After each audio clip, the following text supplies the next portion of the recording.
What's up, folks? How we doing? How is everybody? Welcome, welcome, welcome. I am here, Jake Allenbogen, the Jake Allenbogen channel, and I have my former co-host, the original, the OG co-host of the Downtown Rams podcast and new managing editor of DowntownRams.com, Blaine Grisak, on the phone. What's up, Blaine? How's things going?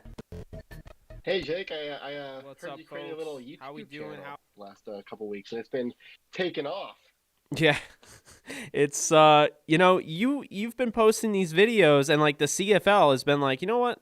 Let me give some of that. Let me take some of that." And then like, "Oh, well, let me take some of this. Let me share this." And man, you're really blowing up over the last week. But hey, you know what? You've done a ton of work. I'm super proud of you. And I can't stress that enough. It's very impressive what you've been able to do, and it's been awesome, and it's been huge for DTR since I've pretty much left the whole the site as a whole as far as writing. I will write here and there, but you've taken over the mantle, and we talked about this. I knew you'd absolutely thrive in this role. But you are really carrying the thing, my man. The Senior Bowl content is phenomenal, and you're way ahead of me in terms of the draft, which I don't know. We've either been on the same page in terms of the draft, or I've been a little bit ahead. But this year's been a little different, and I've been very impressed. So, thank you for everything you're doing for the site, and it's much appreciated. Well, thanks, Jake. I appreciate it. I mean, you're putting in a lot of hard work too, and thank you for giving me the opportunity to be the managing editor of DowntownRams.com. But yeah, no, the Senior Bowl was really fun this week. Really, I've been kind of slacking on draft content before this, and then just like watching the all 22 of the Senior Bowl practices and then the game today, it's really kind of kicked my ass in gear a little bit, and looking forward to hopefully, you know, keep on going with this draft content. Yeah, absolutely, Blaine. And so I'm going to be pretty much interviewing you because many people on here know that I've been trying to get into the draft, but the Senior Bowl, just for whatever reason this year, I didn't have it the way I normally have it. And obviously, I think it has to do some of it of just me. I like being out there. I like seeing the practices with my own eyes, and just love the experience. So it was really hard for me not to be there this year, but anyway, let's just talk about it. Who are Blaine's guys in this draft coming out of the Senior Bowl? My guys, well, one of them scored a touchdown today, and I cannot talk enough about him. And he's a guy that I think in Sean McVay's offense um, would thrive, and Sean McVay would have a lot of fun with him. And that's Demetric Felton from UCLA. Rams fans in LA are probably pretty familiar with him, but this is a guy that he kind of reminded me, Jake, of Antonio Gibson last year, Mm. where he was a running back at Memphis, and or yeah, he was running back wide receiver mix at Memphis, Mm. and um, yeah, and then he goes to Senior Bowl, kind of dominates at running back, and now he's one of the top rookie running backs in the NFL with the Washington football team. And Felton, he was a running back at UCLA, and he takes snaps at both at the Senior Bowl this week, but he really thrived at wide receiver. Um, scored at wide receiver today. It was the national team's first touchdown, but I think he's a guy that Sean McVay can have a lot of fun with because he's a guy that can play pretty much anywhere, and he can do a bunch of different things creatively, offensively with him. So he's one guy that really stood out. And then I know Rams fans want to hear about the offensive line. There's going to be a lot of movement there. Dylan Raduns from North Dakota State really stood out. He was actually voted the I think American team's best offensive line, or he was voted the practice player of the week, the offensive line. He was for the Senior Bowl's practice player of the week this week. And then a guy that maybe a lot of people haven't heard of is David Moore, and he's from Grambling State. And this is a guy that really under the radar coming in, and honestly, he's a guy I fell in love with. This week at the Senior Bowl, he won basically every single one-on-one rep. Um, they would run behind him, and a linebacker went to go seal a gap, and Moore completely laid him out. Just a guy that I absolutely loved. Um, and then I'll highlight one more guy. Rams fans want a punt returner, and they want a guy that can stretch the field. And he really stood out all week, and he stood out today in the game too. Caught touchdown pass from Kellen Mond.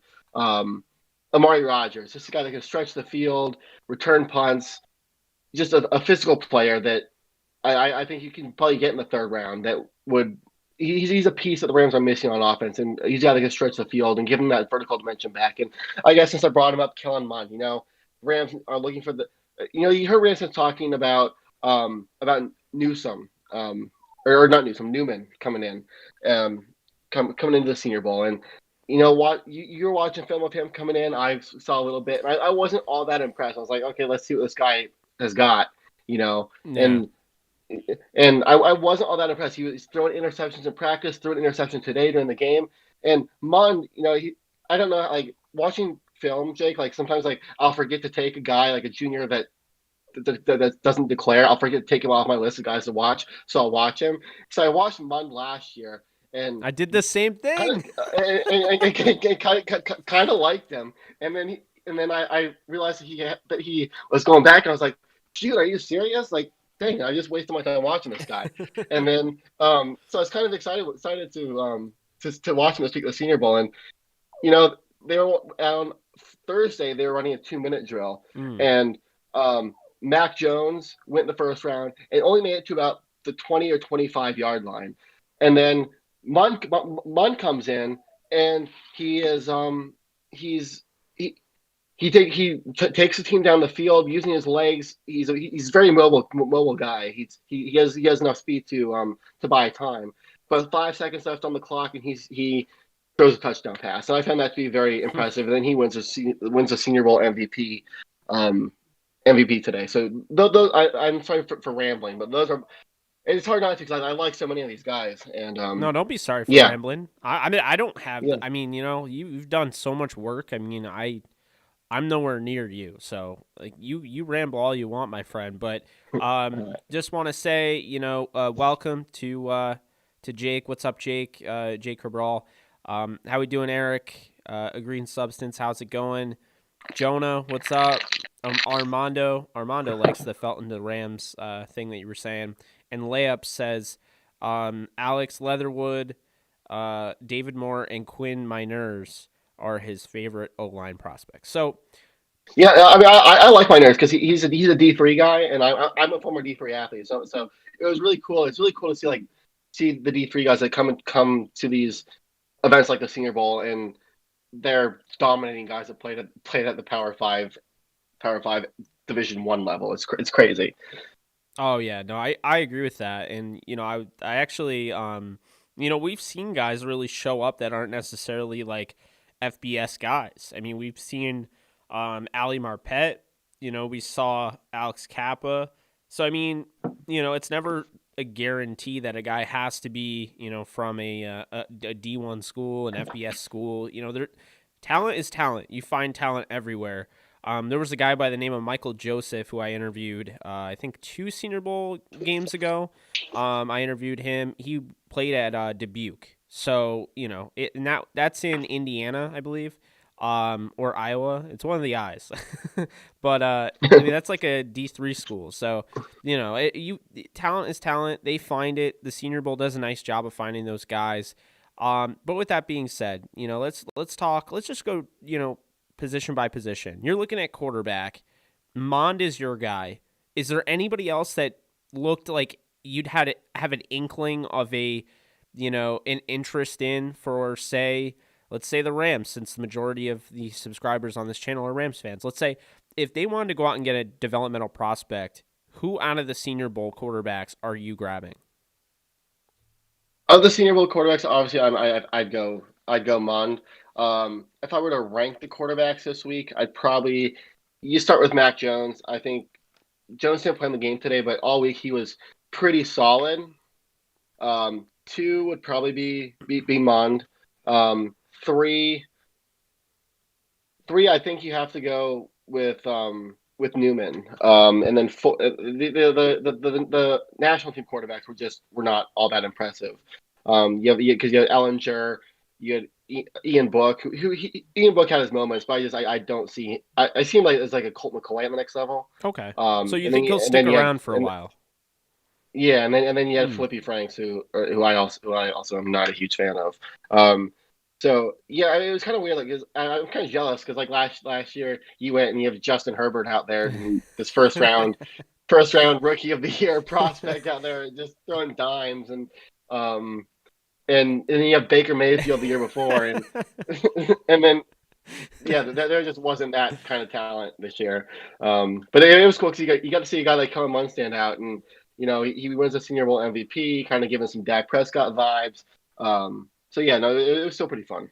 Yeah, no, I mean the Dak Prescott vibes exactly. That's the name of this video. Is that could he be the next Dak Prescott? So let's elaborate more on the quarterbacks here, and let's stick with Mond because I do want to make him a highlight of this video. Let's start off by saying you and I both like him. I hadn't even seen your tweet, and I said it on the AJ show earlier today that Kellen Mond, like, what if he's like the Dak Prescott of this draft? And I think it's so crazy. Then I look at your tweet, and I'm like, oh my god, I was thinking the same thing. Now it doesn't guarantee that he is, but he's coming from a legit program. This is a guy that's a dual threat, similar to Dak. How do you see Kellen Mond? Like, where do you see him going in the draft? Like, if you had to put like a round grade on him, where do you see him going? I see him going in like the fourth round, but I Okay. honestly, I could see him. There's just honestly isn't a lot of quarterback talent in this draft. So Hmm. with that said, like I could see teams waiting, and I could see him falling to the fifth, but I could also see a team saying, "Oh my gosh, Kellen Mond, like this guy was a Senior Bowl MVP, like let's take him now at the end of the third round, like in the comp picks." Like I could see the team using a comp pick on him late in the third, but I think realistically, I think fourth round, I think is a just like Dak. I think fourth round is a pretty good bet. Yeah, no, I think that's probably where I have him right now. I mean, I haven't looked at all the quarterbacks, and I'll tell you right now, this is, and we've talked about this. This is not the best quarterback class. You have the top heavy, the big four as I call them. Then you have Mac Jones, who's probably the consensus five, and then after that you have Trask, who I'm not high on. I know you like him more than I do. Mond, Newman. I mean, it's just not very good. So I think Mond could sneak his way into the top five, which would be fifth or sixth for me. But I don't Hmm. I don't think he'll go as the fifth quarterback off the board. But he could go as the sixth. Um, Now here's the thing. I think I've made my subs a little bit partial to Trey Lance Yeah, because I've been pounding that stone for a while. But um, now, would you say it's a better option? Say if for instance, the Rams, would it be a better option to trade up and get Lance and start Wolford over him, or would it be a better option to have Wolford start and draft a Mond, a guy like Kellen Mond in the fourth round? I mean, like, what would you rather do in that like scenario? I honestly, um, I actually like I watched Trey Lance today, and I comped him to Colin Kaepernick. Hmm. I think in the right system, um, I think he needs an offense that's going to adhere to his athletic skill set Hmm. in order to succeed. Just because he has all the athletic traits that make a great quarterback, but I he does need some developing and the right system to make it work. Um, so I think you're risking a lot, especially with the Rams' assets they just don't have. I think you're risking a lot to trade up into. I mean, if Lance is there at like 20 or something, like if he somehow falls to like 20s, then yeah, I mean, trade up and get him. But Mm-hmm.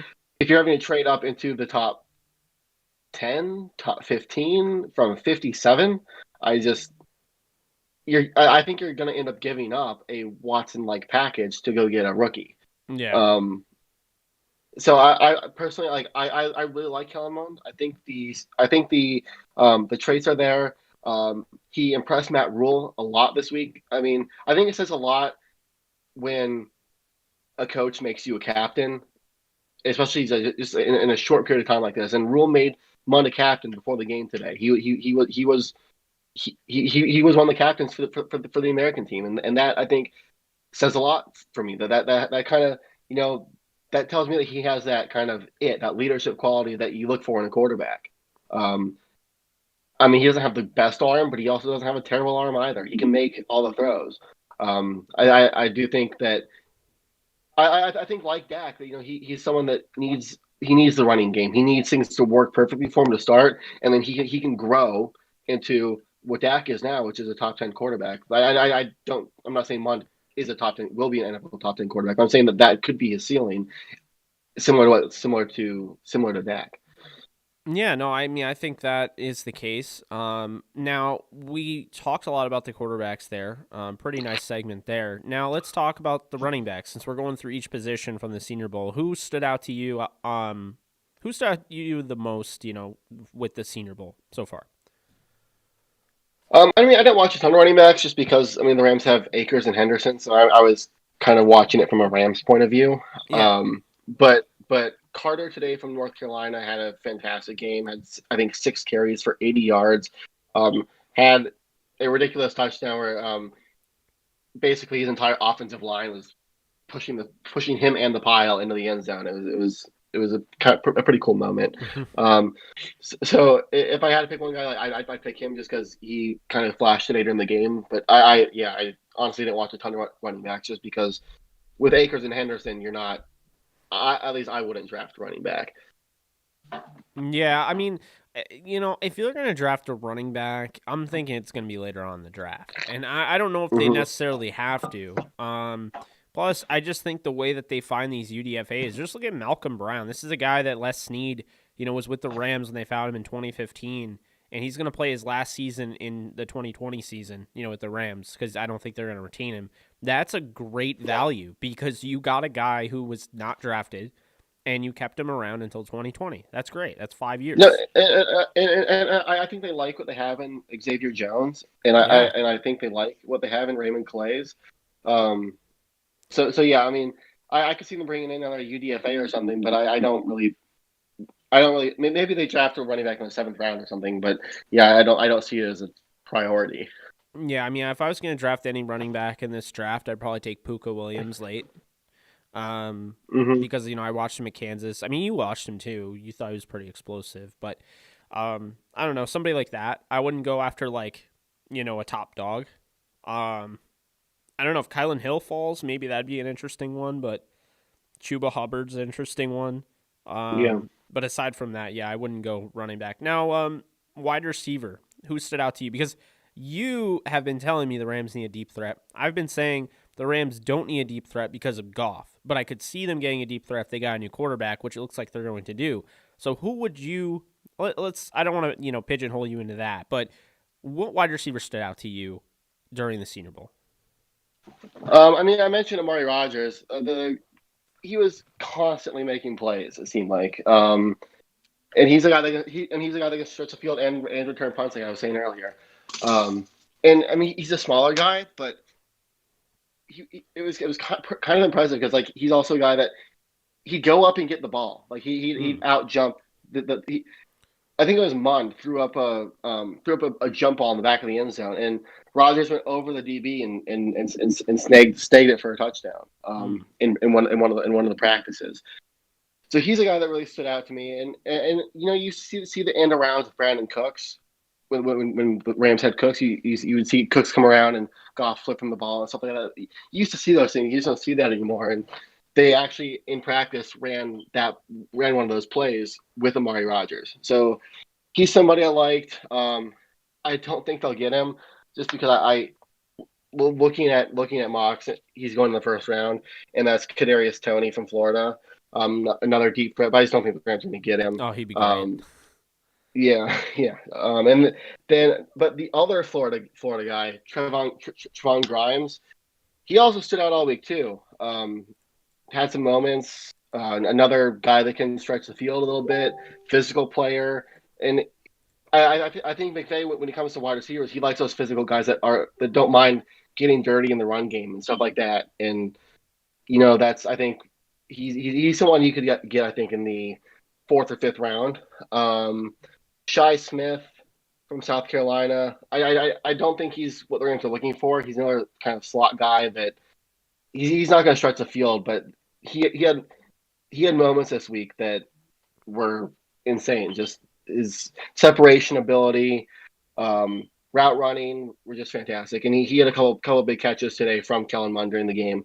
And then the last one I'll point out is Josh Palmer from Tennessee. He kind of reminds me of Josh Reynolds in the sense where he has that bigger frame, that larger frame, but he can stretch the field, and he's also he's not Tarzan plays like Jane. He will actually use his body and go up and get the ball and be a little physical. I like that. I mean, I have been a fan of Amari Rodgers since Alex Kelly mentioned him in our chat. I mean, he pointed him out, Yeah, and then I went and watched him immediately. And this, I think he had 2 years of eligibility left, so like he wasn't even close to leaving. And I just was like, wow, this Amari Rodgers might be just in the program where he's not getting an opportunity the way some of the other guys are. But don't be surprised if he ends up being like an Anquan Bolden in the NFL, where like maybe people don't look at him as like he's going to be like a superstar or anything like that, and then he surprises people, kind of like how he did like with the Ravens, how people kind of gave up on Anquan Bolden. I feel like Amari Rodgers, to me, from what I've seen, though I wouldn't say he's necessarily Bolden. I would say this is interesting because I think he's very fast, and just from what I've seen is yeah, that he'll go up and pluck the ball out of the sky. I mean, poor man's Devontae Adams. I mean, like really poor man's Devontae Adams. Like Devontae Adams coming yeah, out. maybe, yeah, yeah. And then I mean, like I can't not talk about wide receivers and not bring up Demetric Felton. Like I think Demetric Felton could be what the Rams wanted Tavon Austin to be with Sean McVay. And I mean Austin just never developed as a wide receiver, but I think Felton is more polished than Austin. Like Austin, you watch his college highlights and he bounces out the tape. Like I don't blame the Rams for taking him eighth overall, but Mm. I really think that Felton. I think before this week, Felton was like a fifth or sixth round guy, and I think this week I think he's going to jump up into maybe the third or fourth round. I think I think you just give him a play designer like Sean McVay, and he can do special. He's not a field stretcher by any means, but the Rams, I mean, they need a field stretcher. But I think more than anything, they need someone that you put the ball in their hands and they're a threat to score. And I feel like that's Demetric Felton. Yeah, I mean, I like guys like that, obviously. I mean, now, one guy I wanted to bring up, I don't know if you mentioned him. Actually, two. We'll start with Marquez Stevenson. How well did he do? Because I was a big fan of his when, De'Aaron King was thrown to him, and then De'Aaron King Yeah. transferred. He's somebody I've actually been in touch with, and he actually had an interview with AJ Schulte on Downtown Rams. So, like, what were your thoughts on him? How did he look throughout this week? Um, I wouldn't say he stood out, but I also wouldn't say he. I'll say he didn't stand up, and I'll say that I mean that in like a good way and a bad way. Mm-hmm. I mean, in a good way, like he didn't stand out because he wasn't making negative plays. Like he wasn't he wasn't terrible, but he wasn't great either. Like he made a play here and there. It was like, oh, there's Marquez Stevenson. Nice play. But he also like wasn't Amari Rodgers and making a nice play every time he got an opportunity. It seemed like. He made today. He returned punts. Had a nice little punt return. I believe he had a catch. I remember playing practice. He caught a ball in the back of the end zone and had really nice awareness to get both feet down and made a pretty nice grab. But other than that, he didn't stand out. But that's not a terrible thing either. Like I think he was solid, but he Yeah. wasn't one of the big players either. Now, another guy, Western Michigan produced a fourth overall pick in Corey Davis. And now, I Mm-hmm. think there's been some buzz around Dwayne Eskridge. And there's been people saying that, he would make sense for the Rams as like their deep threat guy that can return and everything. What were your thoughts on him? How did he look throughout this whole, week? I mean, I thought he had a really nice week. He did. Yeah, I think he did what people kind of expected. He was one of the top receivers, and he looked like it. But I still think like as far as receivers go, I mean, I would take Amari Rodgers over him. I think. I would probably go Eskridge and then and then Grimes. If I were the Rams, but yeah, I mean he had a really nice week, and people were really impressed with him. I was impressed with him. But as far as like wide receivers go, Rodgers was my top five for sure. Yeah. Now, where do you think Rodgers will go in the draft? That's tough. I think this is one of those things where this is such a deep wide receiver class where a guy like Rodgers could fall to like the third round, and I could see him going mid to late second, but I think third is more realistic. And if he's there in the third, I could see the Rams going wide receiver, going wide receiver on day two for the second year in a row. That would be crazy. Now I think we did a good job of covering wide receiver. Now tight end, and here's an interesting one because you were looking from a Rams perspective, being that you're at downtown Rams. With There's a lot of uncertainty with the tight end position for the Rams. First off, Tyler Higbee I think is good to go. I know some people think he could be traded. Some people think that he could be cut. I don't think either's going to happen. I think they'll ride with him, and I think they should. I love Bryson Hopkins. He was my number one tight end. Goes in the fourth round. He wasn't the Senior Bowl standout that I was hoping for, but I thought he still looked pretty solid in practice. And then that's it, because you also have Johnny Munt, who I like, but Johnny Munt is also a free. I believe he's restricted. So I don't know if they'll necessarily get him back. I don't know if they would match any offer for him. I don't think they would. So with that being said, you had guys that I heard about like Hunter Long from Boston College, and then on the American team, you had Trey McKitty from Georgia, Noah Gray from Duke, and Quentin Morris from Bowling Green. Just to name a few names. Who really stood out to you at the tight end position this week? I didn't pay much attention to tight ends all that much just because, like you said, I mean the Rams have Higbee, and I honestly think like you look at the history of the rookies with on Sean McVay's Mm-hmm. teams, they usually their rookie years that they basically redshirt them and integrate them into the program, and so Yeah. I think this is I think you're going to see Hopkins as that number two guy, and like you were telling me last year this year when you interviewed Hopkins, he told you that that the Rams saw him and Tyler Higbee as the future at tight end, and kind of laid out things on what they planned for those two to do together. So I really think that those are that's the plan, Mm-hmm. and they have guys like Kendall Blanton behind them. I think they kind of Johnny Munn was a UDFA. I think if they go for another blocking tight end, they'll just go UDFA again. But as far as tight ends go, during the game today, Noah Gray did stand out a little bit. But again, like I wasn't watching them specifically during practices or anything. Yeah, no, I mean, I figured like you weren't super invested in them because I mean they look good at tight end, and I mean they could bring back Munt, but like you said, Kendall Blanton spent all year on the practice squad, so maybe he gets an opportunity.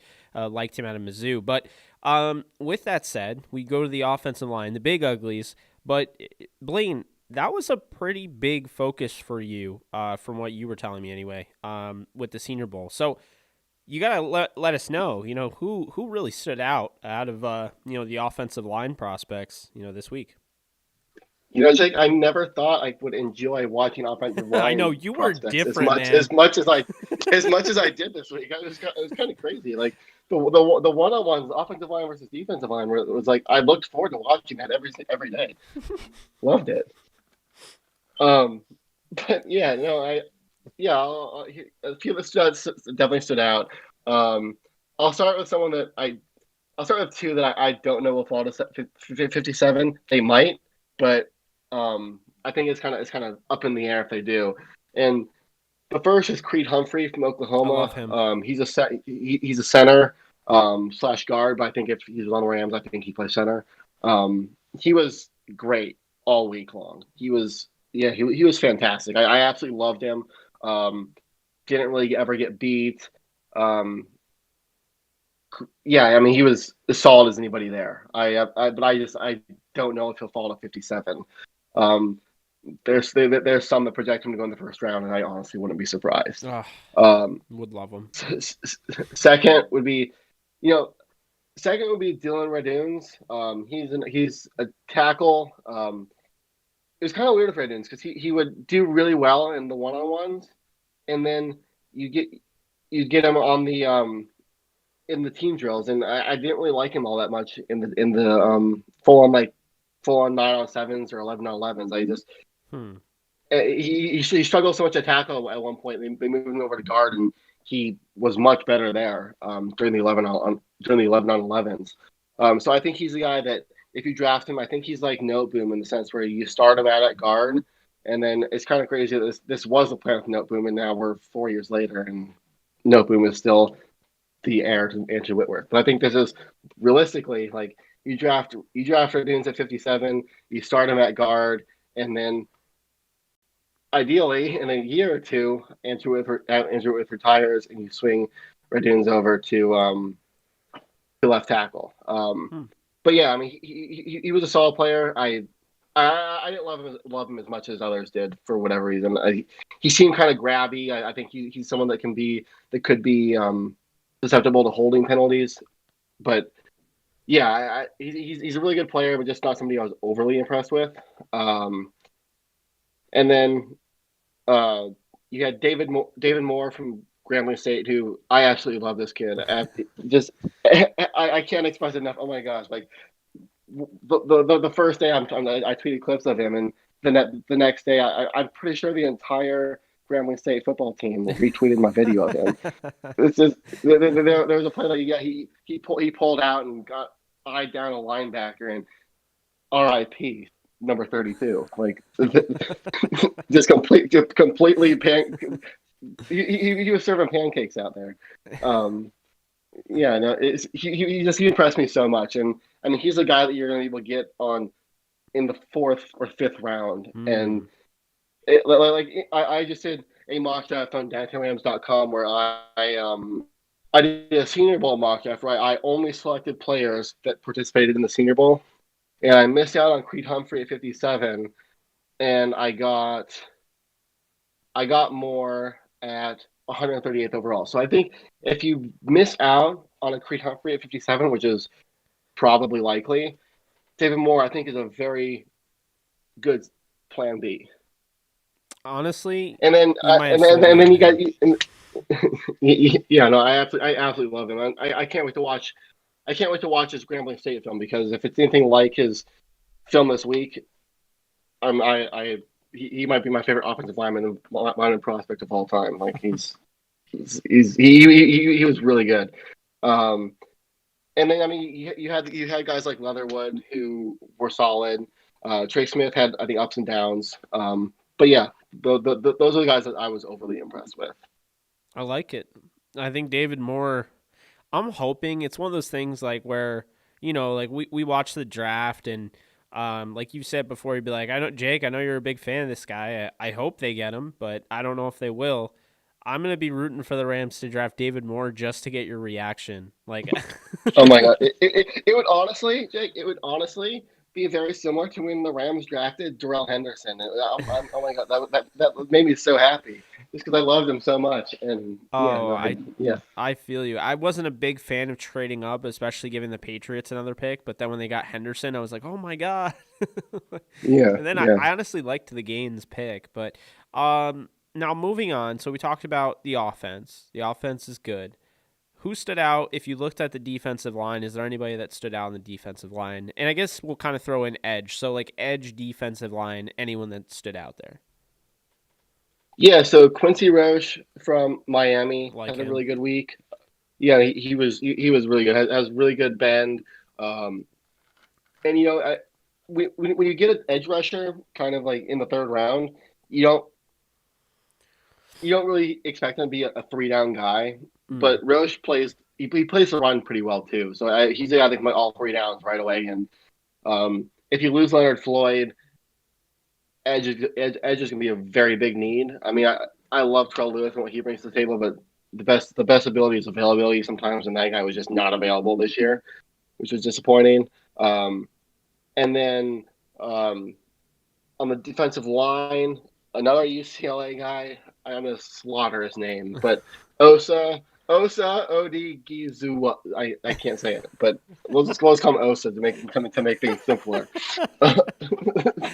but but he's someone that he can play anywhere on the defensive line. Like he reminded me like he's not now don't get me wrong, he's not Aaron Donald, but he reminded me of Aaron Donald in the sense where like the Rams would line Aaron Donald up inside, they line Aaron Donald up outside. They were lining Staley was lining up Aaron Donald literally everywhere on the defensive line, and Osa can do that as well. You can put him anywhere, and where you see good matchup and just like watch him do work. He really excited me. And then there was Oh, you said it right, by the way. Armando says you I said did. it right. Oh, nice. I don't feel like I did, but if I did, then good for me, I guess. Um, and then there was a guy from Iowa, number 90. What was his name? What was his name? Oh, Chauncey Golston from Iowa. Mm. Or not? Yeah, it was Iowa. He was same thing, just athletic freak. Um, that yeah, you can put him. I think he'd play more on the outside, kind of like be like a Michael Brockers type, but he really impressed me as well. And someone that just athletic freak. You can play him anywhere. Now, on the defensive line, there were a few guys, defensive line and edge. There were a few guys that were on my radar. Shaka Tony, how did he look? I know you're a guy that you've watched a lot of Penn State games. So, what are your thoughts on Shaka Tony? Again, like one of those guys that just like he did all right, but not somebody that necessarily stood out. Gotcha. Dalen Hayes of Notre Dame. Dalen Hayes had a really good game today. Hmm. He had. I think I had where was the stat sheet? I think he had a couple. I think he led the. Let's see what those stats at. I tweeted them. Where were they at? Not there. Let's see. Well, anyway, I'll see. I'll see if I can find. But anyway, he had a pretty good game today. What about Janarius Robinson from Florida State? Another guy that had a really good game today. Mm. I believe he had a sack or two. Honestly, if I remember right. Yeah, Janarius Robinson had 2 sacks today. Okay, and then oh, I heard some really good things about Carlos Basham Jr. What can you tell me about Oh, him out of Wake Forest? I forgot to mention him. Yeah, no, he was a guy that I watched the first day of practice and absolutely loved him. Did really well on one-on-ones, and yeah, there was one play. Like I'm hyping up David Moore, and he was just David Moore dominated. He was one-on-ones all week long, and it was just somebody that on the one-on-ones defensive line just could not figure out. And then there was one rep on Friday where Basham made David Moore look silly. Um, yeah, Basham was the guy that did stand out, and I forgot to mention him, but yeah, I absolutely loved him. My thing with Basham is that I think he fits better in a 4-3. Not sure. Like I don't know what the Rams defense can look like with Raheem Morris either, so it might change up a little bit. But if the Rams stick to their base 3-4, I'm not sure how he fits. But Mm. at the same time, where the Rams play so many multiple fronts, where if they draft a Basham, I'm sure they can find a spot for him. Now, I mean, I haven't really followed the Senior Bowl the way you have. Hamilcar Rashid Jr. Did he? I can see that he's not on the roster at the moment. Did he leave because of like an injury? Like, what happened with him? I'm not sure, honestly. Yeah, that's pretty interesting I, because I, I can tell you, yeah. I was going through the roster and I was a big fan of his game and I didn't see him on there. Because my guys coming into this game, Blaine, and in order, looking at because I made a quick top 5 of guys that I was really interested in going into this game, aka my guys. Creed Humphrey was 1, Chaz Mm-hmm. Surratt was 2, Charles Snowden was 3. Surratt, the line. Okay, there were 2 Surratts and Sage Surratt. Like there's tons of hype about him at wide receiver, and then I'm watching him on day 1 and day 2, like just kind of like really keeping a close eye on him, and he just like he couldn't create separation.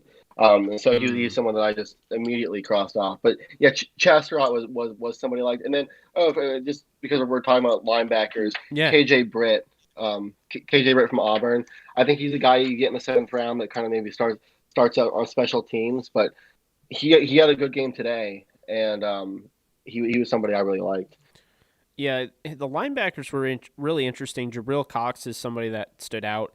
Yeah, Jabril Cox had a good game today. Um, who else? I know Who our else? guy Holden was talking about Monty Rice. How did he do? Monkey Rice had a solid week. Yeah, yeah. Uh, but yeah, I was. So that top five I put together with Humphrey, Surratt, and Snowden. How did Snowden look?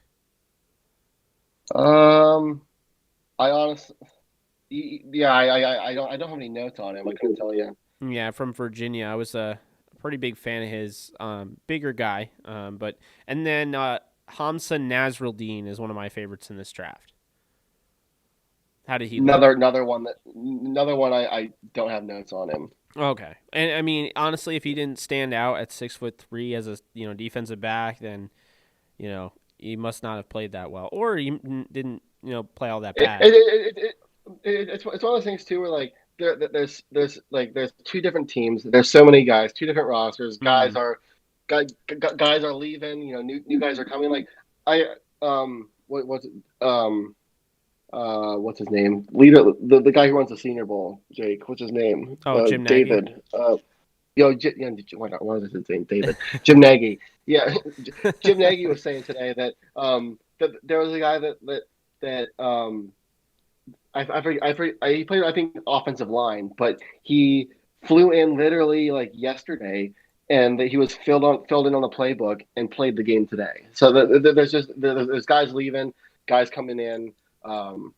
Yes, so I might have to go. Some of these guys I'm gonna have to go back into the portal and watch the all 22 again and kind of focus on them a little more, just because like you watch it.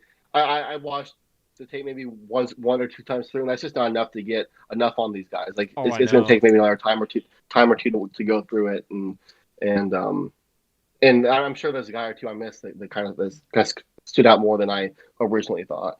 And then my fifth guy coming in was Quincy Roche. So you already mentioned him. Yeah. Did any defensive backs stand out? Because the Rams, obviously, I don't think they'll necessarily draft a safety. They could. But I think corner's definitely up there. And I think, they could look in the second round to get a guy, potentially get a guy like, what's his face? The Asante Samuel Jr. from Florida State. I hmm actually really like that fit. Um, but what were your thoughts on the defensive backs this week, if anybody stood out? Yeah, I'm kind of looking forward to the all 22 because you put the DBs in these one-on-one situations, and it's kind of an unfair advantage to them to Totally because agree. the, yeah, there's no formation for them to kind of base what's going to happen off of. Like it's unfair to them. They're put in an unfair spot, and so there were just times this week where the DBs just looked terrible because like there was one, I think it was Shy Smith that completely broke one of the broke ankles. Like it was just disgusting. So I'm excited to go back and watch all 22 of the game just because it's a more realistic situation. But somebody I was impressed with was the Rams do need a cornerback most likely because of Troy Hill's contract, if I'm not mistaken, expires. Yeah, I'm not the biggest fan of David Long, honestly. I'm not either. Um, And he's one of thankfully, two corners on thankfully, the roster. yeah. I mean, you have Darius Williams, thank goodness, who developed into honestly a star, and obviously you have Jalen And Ramsey. he's a restricted Um, free agent too. So if a team does yeah. say Darius Williams played it lights out this year. So say a team wants him hmm enough, could they, argue like giving up a first round pick if the Rams see, here's the thing, the Rams need to tender him at a first round because they will lose him if they tender him at second. I would draft Darius Williams in a heartbeat. hmm Yeah, no, I kind of have the same feeling. Yeah, you almost have to put that first round tender on him because a second round is risky, but I'd almost do it, but it is more risky. But yeah, he's one of the guys that you almost do have to put the first round tender on him just because. he did play so well last year. Like there was a time where he was in the top 3 in the league in interceptions. It was just it was crazy. I mean, he's the guy that makes the play in the wild card round against the Seahawks and takes the ball back for a touchdown. Like that's the game changing play, and it's made by Darius Williams. Yeah, Um, absolutely. yeah, one guy that stood out was Oklahoma's Trey Brown. He was the guy that I'm excited to watch more on tape. But he was the guy that had moments and one on ones. And then what was his name? Safety. There's a safety from Central Florida, UCF, that also played pretty well. Are you talking about? I saw his name all over. Was it? Well, there's two actually. Is it Richie Grant? I think it Let's was see. Richie Grant or Aaron Robinson. Yeah, it was Richie Grant. Yep, it Yeah, was Richie Grant. everyone keeps talking about him. He's actually on the cover of this of this stream.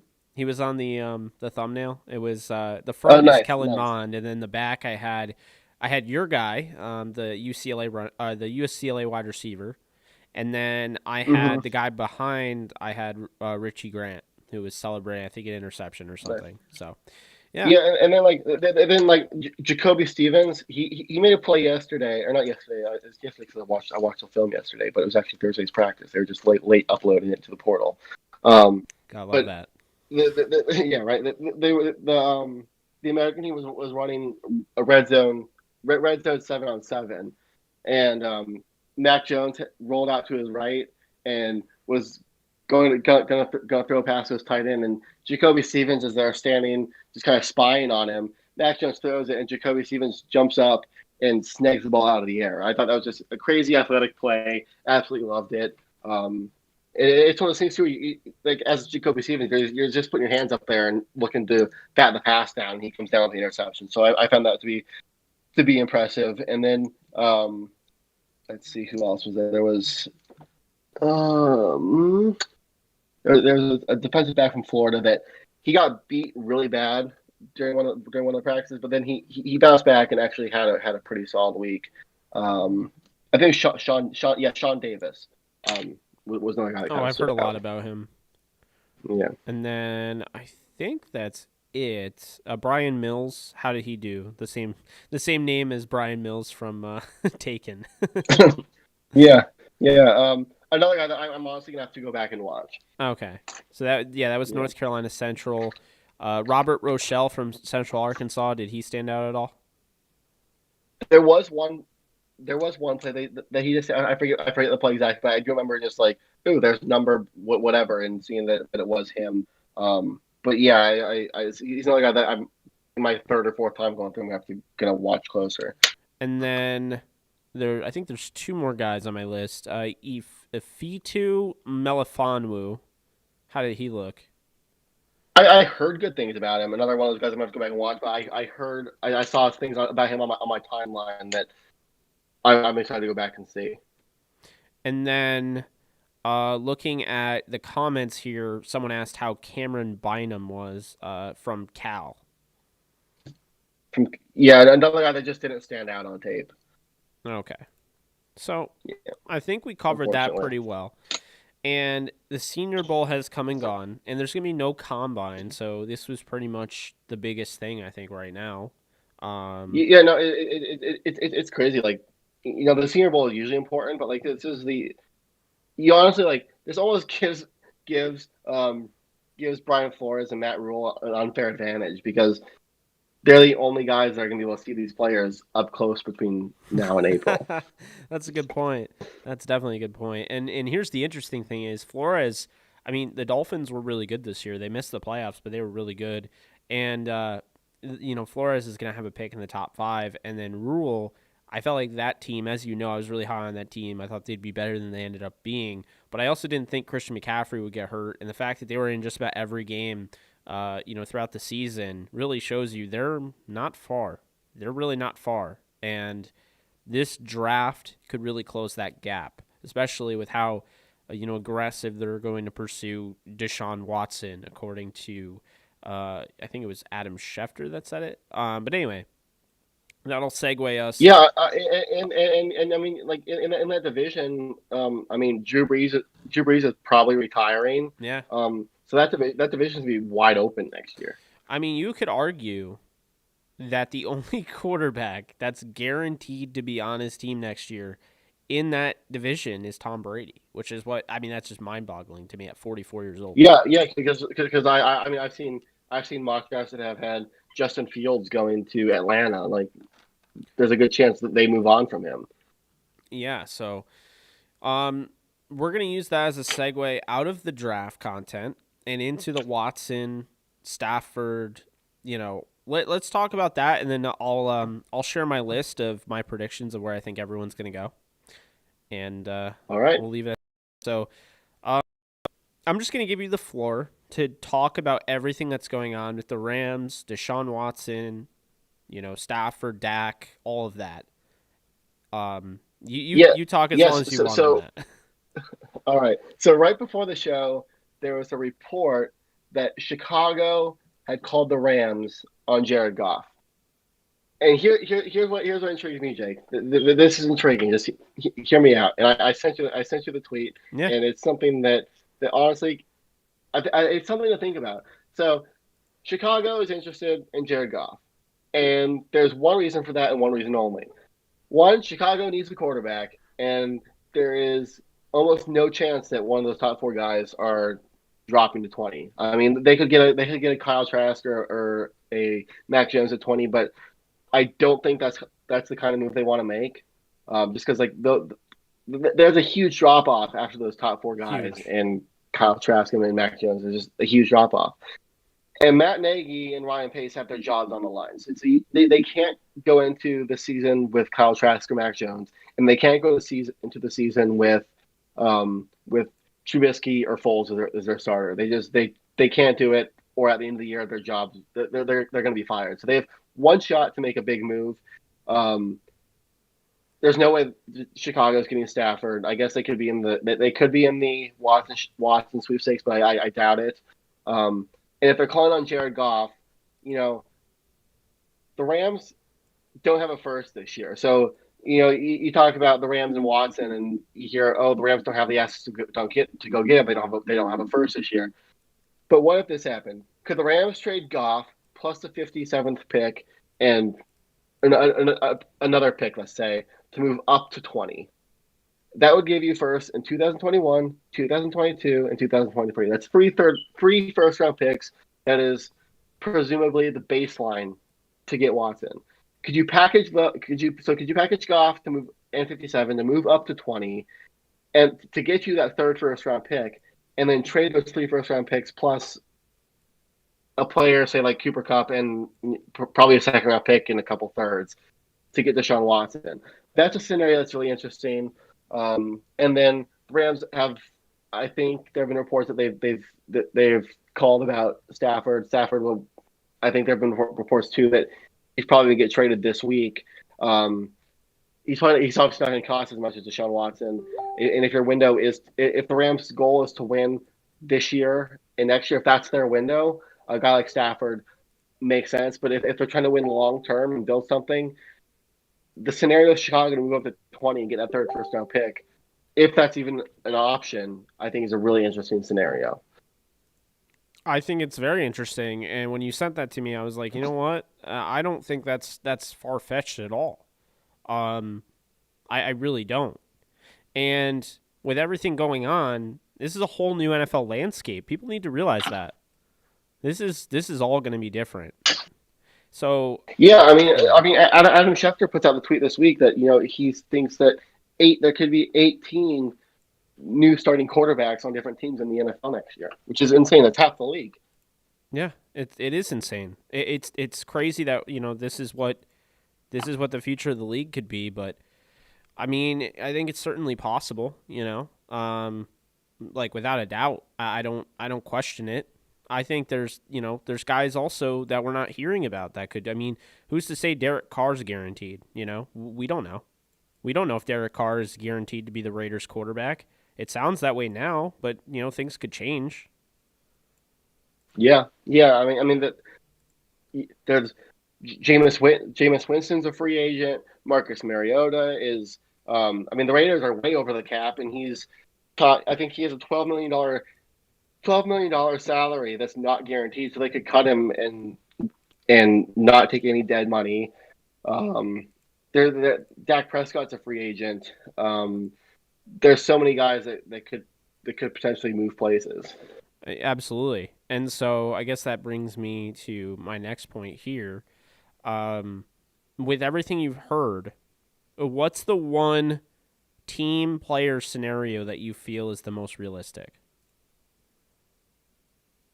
Uh, Honestly, it's hard because like I think the most realistic scenario is that Jared Goff is the starter next year, but I also like with the way that Les Snead and Sean McVay are talking about Jared Goff, I also think that there's absolutely zero chance that he's on the Rams roster next year. It's like I want to because like I just don't know what like it's not that the contract is hard for the Rams to get rid of because it's very doable for the Rams to get rid of the contract.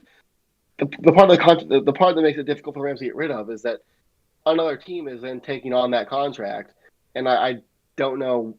I mean, quarterback talent is so hard to come by. So maybe a team like Chicago or Indianapolis that does have the cap space, and they are a quarterback away, and you have a quarterback. You have an offensive minded coach like Nagy or like Frank Reich. Maybe Goff is an option for them, but um, I think Watson is the ultimate pipe dream, and I think the Rams will make a solid effort to go get him. I just don't know if they'll be able to compete with a team like Miami that could offer the fifth overall pick if they wanted to, or the New York Jets for that matter. They could offer a top five pick, and then Houston could get one of the top two quarterbacks like a Trey Lance, or not like they could get Trey Lance, they could get a Justin Fields. Those would be options for Houston. Um, but at the same time, like it's gonna take so much to get Watson. I think if you're thinking about trades, a trade for Stafford might be the most realistic. Stafford has reportedly voiced interest in coming to LA. He wants to play somewhere warm, but at the same time, like San Francisco again might be able to offer more, and um, it might be one of those things where the Rams just can't do with these teams, and you're stuck with Jared Goff and John Wolford next year, which you know it's not the most ideal scenario, but there have also been people saying that last year when McVay did start John Wolford in favor of what Jared Goff considered a healthy Jared Goff, it kind of lit a fire under his ass, which led to a decent performance against the Green Bay Packers. Yeah, I definitely think all of that's possible. I don't think it's guaranteed that Jared Goff is a starter. Actually, I've been saying I think there's a 0% chance Goff starts next year. I just not in the league, but for the Rams, I don't see it. I think that the damage has been done. I think that there's a lot of stuff out there. First off, Joe Curley, who you know very well, he came on yesterday, basically said, look, they're using this as a move to, light a fire under Goff. This is all to push Goff. This is the same way like Tom Brady's stats, and he won 3 out of 4 seasons. He won 3 Super Bowls out of 4 seasons when Garoppolo was under center. So that, basically Joe Curley's thought process was that Brady played better when there was actually Garoppolo under center behind him, and he had somebody breathing down his neck, as opposed to when it was just Brian Hoyer. With Jared Goff. And look at this year, like the Packers draft Jordan Love, and Aaron Rodgers has arguably the best year of his career. Yeah, it's true. I mean, I think it's definitely interesting, and I think you could make the argument that this is the right way to go. I think you could. But it just seems odd to me, like all this, just that this would happen. I mean, I don't know. I guess it's just so crazy how quickly the tone has changed. I mean, after the 2018 season, Rams lose the Super Bowl by 10 points. It's a 3-3 game going into the fourth quarter, and then Goff signs his extension, and McVay's like, "Oh, I'm just, this guy's gonna be a Ram for as long as I'm here." Basically, was his message. And then 2 years later, it's Jared Goff is our quarterback right now. and you have Les Snead saying that Jared Goff is a quarterback at the moment, and his future is a beautiful mystery. It's just like the Rams were in a Super Bowl 2 years ago. It's just insane. I know. It really is. And now you'll see as I try to, fiddle with this. Um now here are my I don't know, Blaine, if you're watching the stream live, but Yeah, here are my quarterback predictions. It'll come up. I had to just kind of form fit that in there.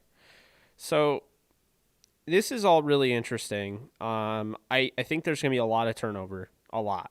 And I included draft picks. So let me know when it comes up and then we'll talk about it. all right. Because, it's probably a little bit lagging behind, but It is. I don't know how far behind it is, but yeah, it hasn't come up. It's just that it's that tweet that you put out earlier, correct? yes, but in more of a graphic. Uh, all right, all right. Let me just pull up the tweet and I'll go off of that. Sounds good. Where's it at? Okay, I got it. All right. So we're going to start off. Deshaun Watson to the Rams Hmm. is my first prediction. It sounds crazy, okay? But what I'm going to say right now is that I think it's real.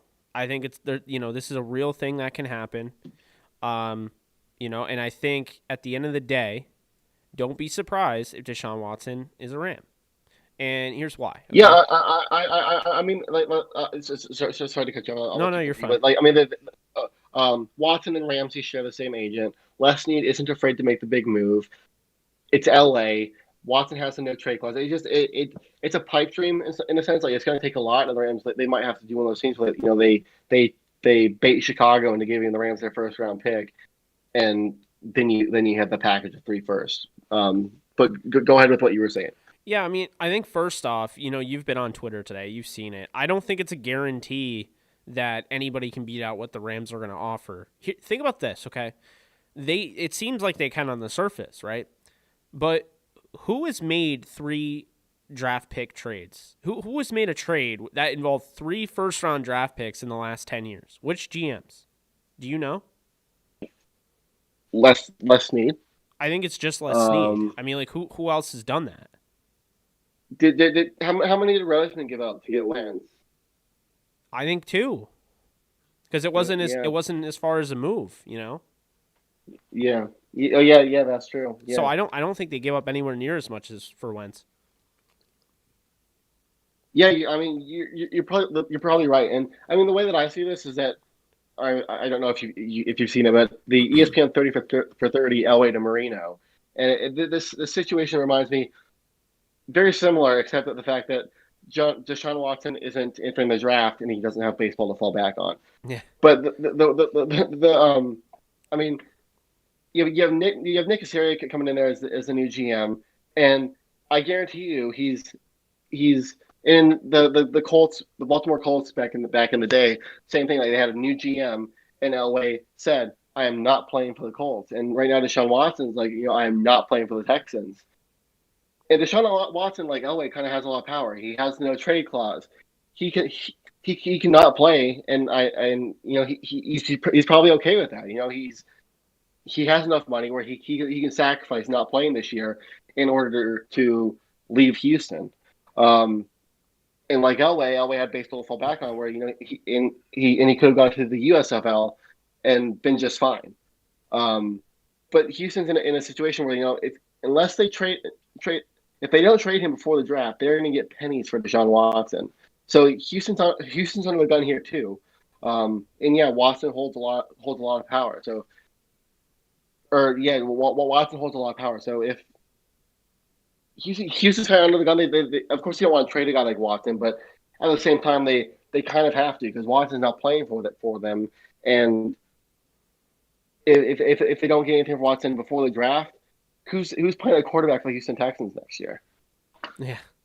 It's I mean it is funny because they traded away again, context always matters, and they traded away that pick to Miami to protect Watson, to go out and get Laramie Tunsil. And I mean, just some of their moves have just been really head scratching, to be honest. But obviously with the new Hopkins thing and then trading all those picks for Tunsil. But now I just think at the end of the day, Sean McVay and company, like they've shown they will go out and get somebody. Okay, like this is the thing. It's all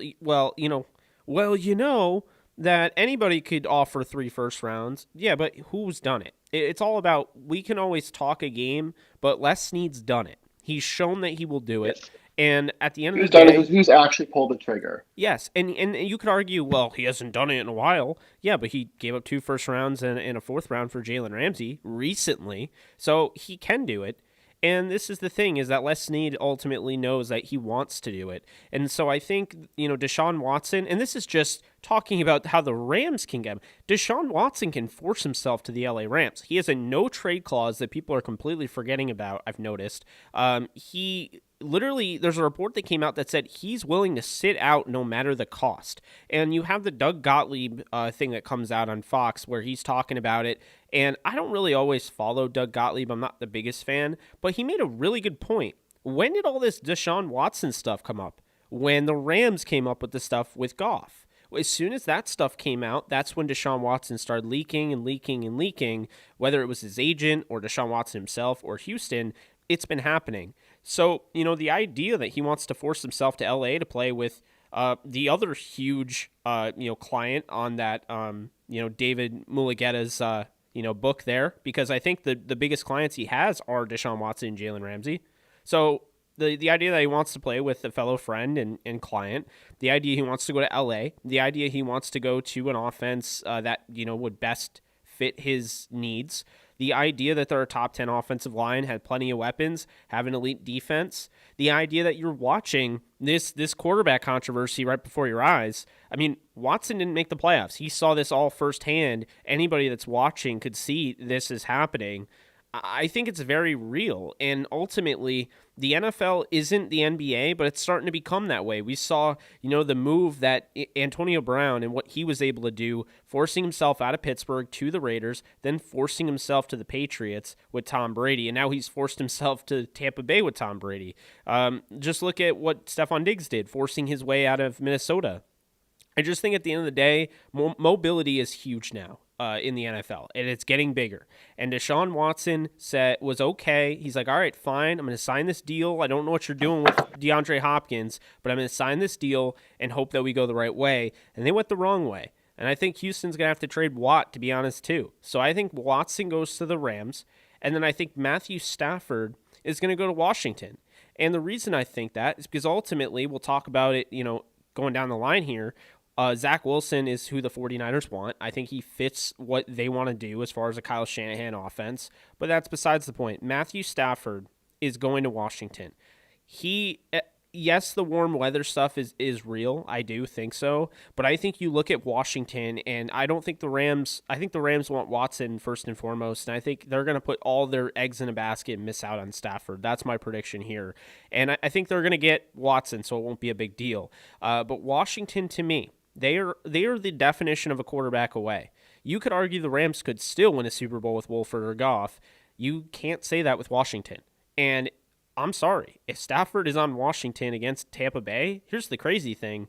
They win that game, I think. And, I thought, what's-his-face played pretty good, Heineke, but they are a quarterback away. They have weapons.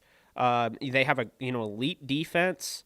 I mean, to me, Stafford to Washington makes a ton of sense, and I think they'd be willing to give up picks for him for sure. They're also one of the rumored teams in on that.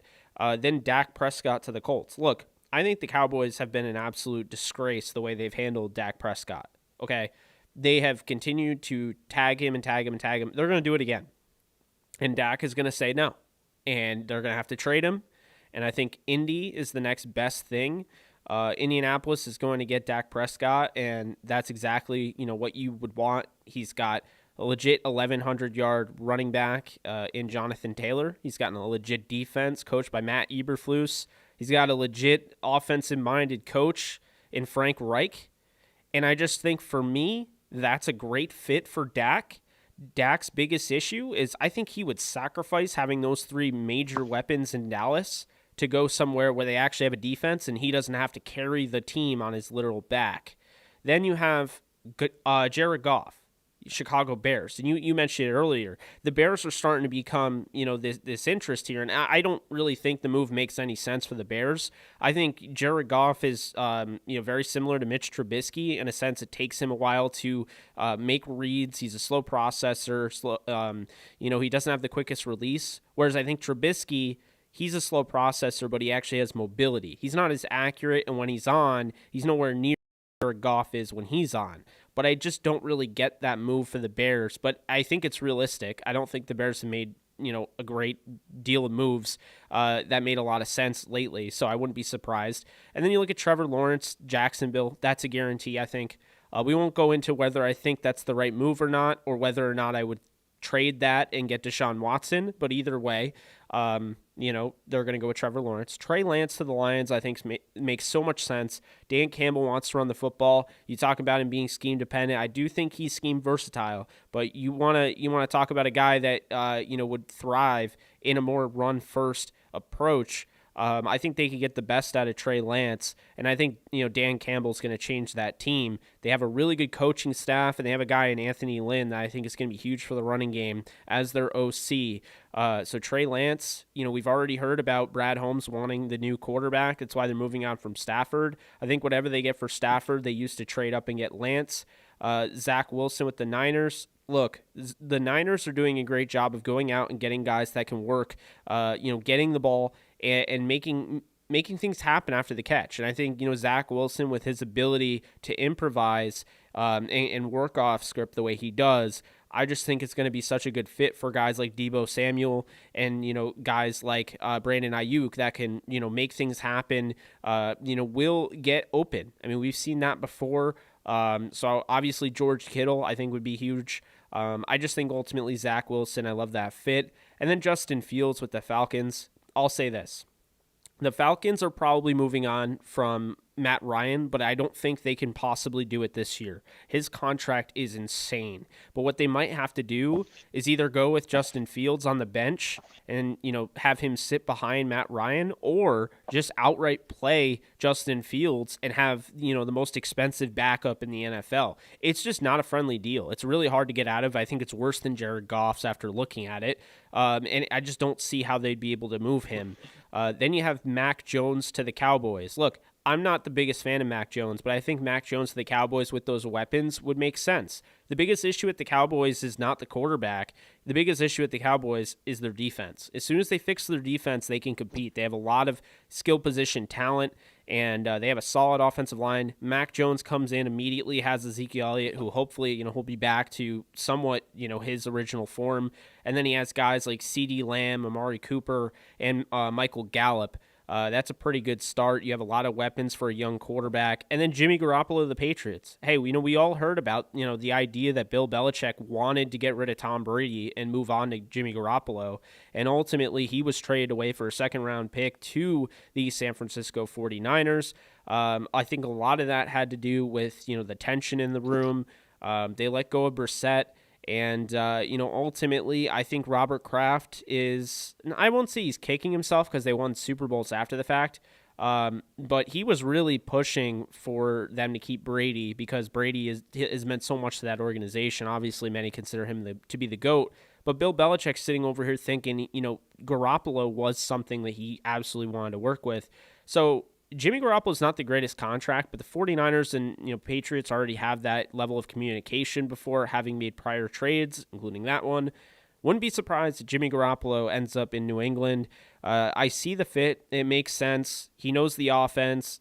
Josh McDaniels is still there. Obviously, the Patriots, I think, need to upgrade their weapons, and that's besides the fact. But, yeah, I think that I know I covered a lot there, but that is where I'm at with those guys. All right, I'll start from the top. Yeah. All right, Stafford. Stafford. Maybe he goes to Washington. I've heard more about a connection to the 49ers than I have with Washington. But like you said, Washington is a quarterback away. I could see them making a big move for a quarterback. because like you said, they are like like you said, like if they have a legit quarterback, like Heineke actually played really well, and um had he mean had that not been his first real start, maybe they end up winning that game. But with a legit starter, this is one of those situations where Washington, they can't risk wasting this elite defense that they have right now. And Chase Young is absolutely ridiculous. Um, so I could see them going for a quarterback. I don't know if they'll get Stafford. Um, Prescott. Here's what I'll say about Prescott. I think the Cowboys either franchise him or sign him long term. I don't see him leaving Dallas, and I think Jerry Jones is gonna have a lot to say about this because I think he knows with Dak getting hurt last year that he messed up and kind of owes Dak here. So I could see Dak getting a long term deal. I think Jerry Jones um, sees that they have Amari Cooper, they have Michael Gallup, they got a legit wide receiver, probably the best wide receiver that they've had in Dallas since Michael Irvin and CeeDee Lamb. Um, I mean Dez is good too, but I think talent wise, CeeDee Lamb is incredible. So I think he sees that, and then you have Zeke. So I think you have that talent on offense. Dak was having a historical year before he got hurt. And like you said, it's about the defense, and Cowboys need to go. Cowboys need to go heavy defense. I don't think they should waste a pick on a quarterback necessarily. So I'll say Dak stays in Dallas. Given I think Jared Goff going to Chicago would also be really funny. I kind of want that to happen. I don't really like I don't really like the fit like you said, but I just think Jared Goff playing in a place where it's cold half the year is hilarious. Um, Trevor Lawrence is going to go to Jacksonville. Um, I like the Trey Lance fit with Detroit. Zach Wilson if the 49ers don't get Stafford, Zach Wilson makes the most sense. Um, for the Falcons, I Fields is interesting because I could see it. I don't hate this one honestly. But I think they'll go like Panay Sewell if they can in the first round if he's there, and then I could see them going quarterback like a Trask or something or a Mac Jones in the high in the second round. That might be the route that they go. But I mean I don't hate the Justin Fields pick. That's honestly one that I could see happening. Um, Jimmy G of the Patriots, if his contract is very tradable. I don't. The 49ers I think would take like barely a $3 million cap hit if they traded him. Um, he's gone from San Francisco, and like you said, like Kraft is familiar with him. He's familiar with McDaniels. Belichick wanted him over Brady, so that's a fit. We're now like they're not going with Cam Newton again in New England. They're familiar with Jimmy G. He can execute the offense like Tom did. So I do like that fit as well. I want to ask you about one other team though. I think just one. Um, who do you think is the starter for the Philadelphia Eagles? Because you have the Colts listed there. Colts need a quarterback. Carson Wentz had his best season under Frank Reich. What do you see happening in Philly? The Eagles, well, I think they're going to keep both quarterbacks. I think they kind of put themselves in a weird position where I don't think they can get rid of Hurts. And I think, Carson Wentz is somebody they want to work with. And it's really because I think Peterson liked Hurts, and I think, the top of the food chain as far as that's considered, Jeffrey Lurie, I think he's a Wentz guy. Yeah. So, I wouldn't be surprised if they go out and get somebody. But I think we're running out of spots in the NFL right now. And I know that sounds weird, but where is Tua going to go? See, I think he stays with Miami. Yeah, I think so too. I mean it's so crazy. I mean, you and I were talking about this I think last week, where the patience for these rookie quarterbacks is just it's not there anymore. I mean, you had the Cardinals taking Josh Rosen in the top 15, and then trading him 1 year later to draft Kyler Murray. Miami drafts Tua last year in the top 5, and I mean, he didn't have a great rookie year, but he wasn't. He played like a rookie, um, and you could talk about them trading away Tua and going for a guy like Watson, or even trading Tua and drafting someone like Justin Fields. Um, how about the Jets? Do you think they stick with Darnold? Yes. So, all right. So my thing on that is that I think at the end of the day, Darnold is going to stay. I think that when you look at Sam Darnold and what he can be, first off, he's been. It's kind of like looking at Sam Bradford when he was, Frank Signetti was his coach or whatever. It's like he had 5 different OCs and all that. I feel like when Bradford finally had a decent OC, I believe he had either Shermer again. I think it was Shermer in Minnesota when Mm-hmm. yeah when he led the league in was completion percentage. I want to say Completion over percentage. Yeah, 70. completion percentage. Yeah. Yeah, Yeah. see, like I think it's really important, and so I don't know. To me, I don't see them moving on from the Jet from Darnold. I think they'll kind of blame this all on Adam Gase and give him the benefit of the doubt there. That's not to say that he's fine and dandy. If he struggles again this year or doesn't have a good turnaround type of season, I think they move on from him. But I do think Darnold in what he offers as a mobile quarterback is something that they'll like. Maybe get another guy. Who did Salah bring as their OC? Their OC is Mike LaFleur, which I'm really interested in. Yeah, no, that's really good. And Salah, I don't think that was just coach speak. I think Salah really likes. Um, I think he really does like Darnold. Now, I've heard like Denver going out and getting Darnold and trading Locke. I can't see that. I think those stay put. I think those actually stay put. But what I will say is that the draft, like, because we're probably going to find out where Stafford goes before the Super Bowl, according to the report you were saying earlier with, I think it was Peter King. Um, Yeah. I mean, that tells you all you need to know about how crazy this draft is going to be, though, because I think if you have a Watson and Stafford move already done before the draft is going to be insane. A lot of these teams are going to have to overcompensate for what they don't have, and if a Rams team gets Deshaun Watson, then you might force other teams to have to make that move that maybe they never thought that they wanted to make or needed to make, but now it's like, all right, we're looking at this Rams team and we're thinking if they have Watson, it's going to be insane, and we're not going to be able to compete for a Super Bowl because they're gonna knock us out. For instance, like Seattle, what do they do? Obviously, I think you have Russell Wilson, you have that offense, you look good there. Do you overcompensate on the defensive side to stop Watson? Does it change the way you draft? The 49ers, does it make you really feel like maybe a rookie quarterback isn't going to do it, and we have to try and go out and get Aaron Rodgers? Test the water, see if we can trade for him. I don't know. Arizona, do we have to add anything to the table here? Do we have to go out and get a big time, defensive lineman? I just think it's one of those things. As soon as the first domino falls, everything else is going to fall in its place. And I just think it's going to be really interesting. As soon as Stafford, because I think Stafford will be the first move that's made. And ultimately, as Mm-hmm. soon as Stafford goes, everyone else I think is going to follow. And it's just going to be crazy to me. I'm really looking forward to it, to be honest with you. Yeah, me too. Like it's gonna be a crazy offseason. And it's something I do want to bring up. Just I do think it's notable, and I think it's something worth talking about. Is that and I saw Sosa put it out there earlier. Mm. From PFF was that this week you have the Senior Bowl, you have the GMs there, you have people talking, you get the Stafford stuff coming out.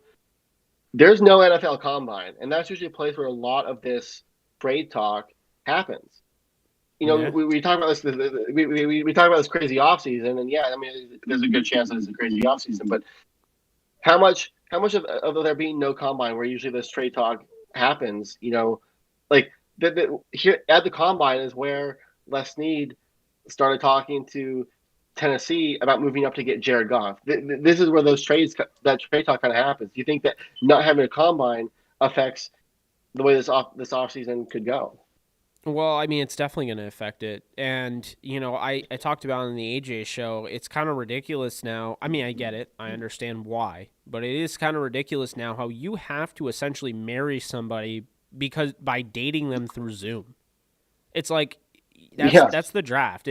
You can't go and go on dates. You're literally like virtual dates, and then hey, by the way, now you're married to this person. Good luck. Like, and you Yeah, can't yeah, get a divorce for five I years. mean, going off of that, this might be the year to trade draft picks Yeah, for like for Deshaun Watson because you have.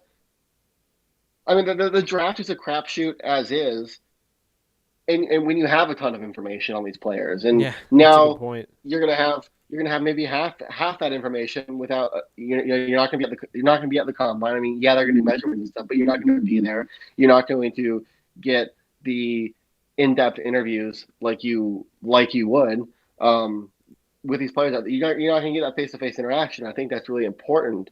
So this might be the year that you say, I mean, picks are great. If we can't trade away, we can't trade away. We'll pick a player, but at the same time, like maybe you can trade these picks because it is going to be even more of a crapshoot than it normally is. Yeah, it's definitely going to be really really weird. Just going on, and there's so much here, and I think for anybody saying that they know how this is going to go down, you don't. And then, for me, I just think, I make these predictions. I'm not saying they're 100% guaranteed, and I'm not saying that you guys are crazy if you don't believe me. I'm just trying to explain here that this is the landscape of the NFL. We talk about this and it gets overblown, but the landscape of the NFL, the entire landscape of it, is going to change this year.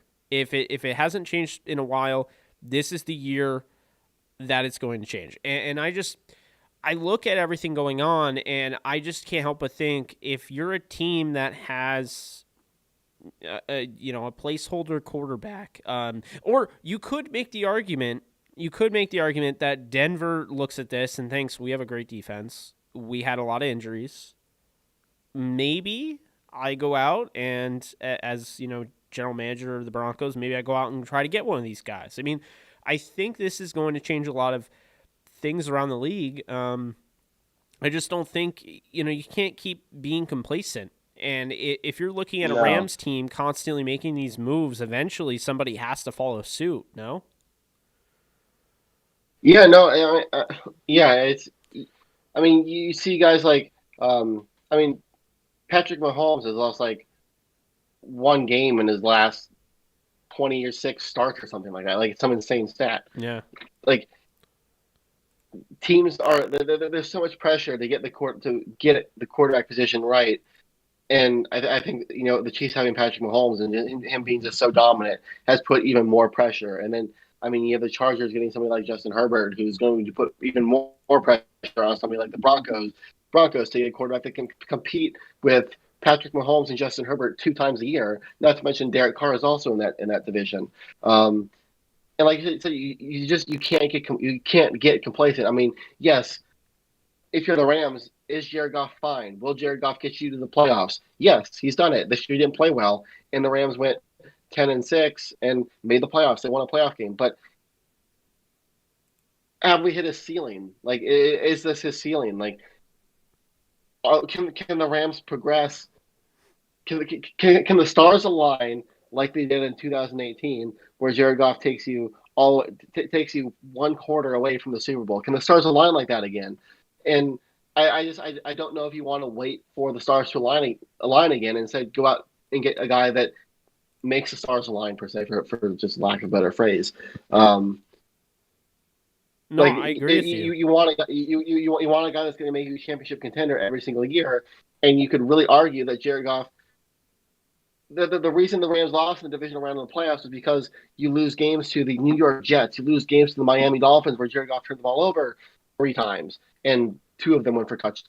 One put the Dolphins at basically the 1 yard line. They scored the next play. The other one, they scored a defensive touchdown on a fumble with the Rams in the red zone and scoring range that completely changed the game.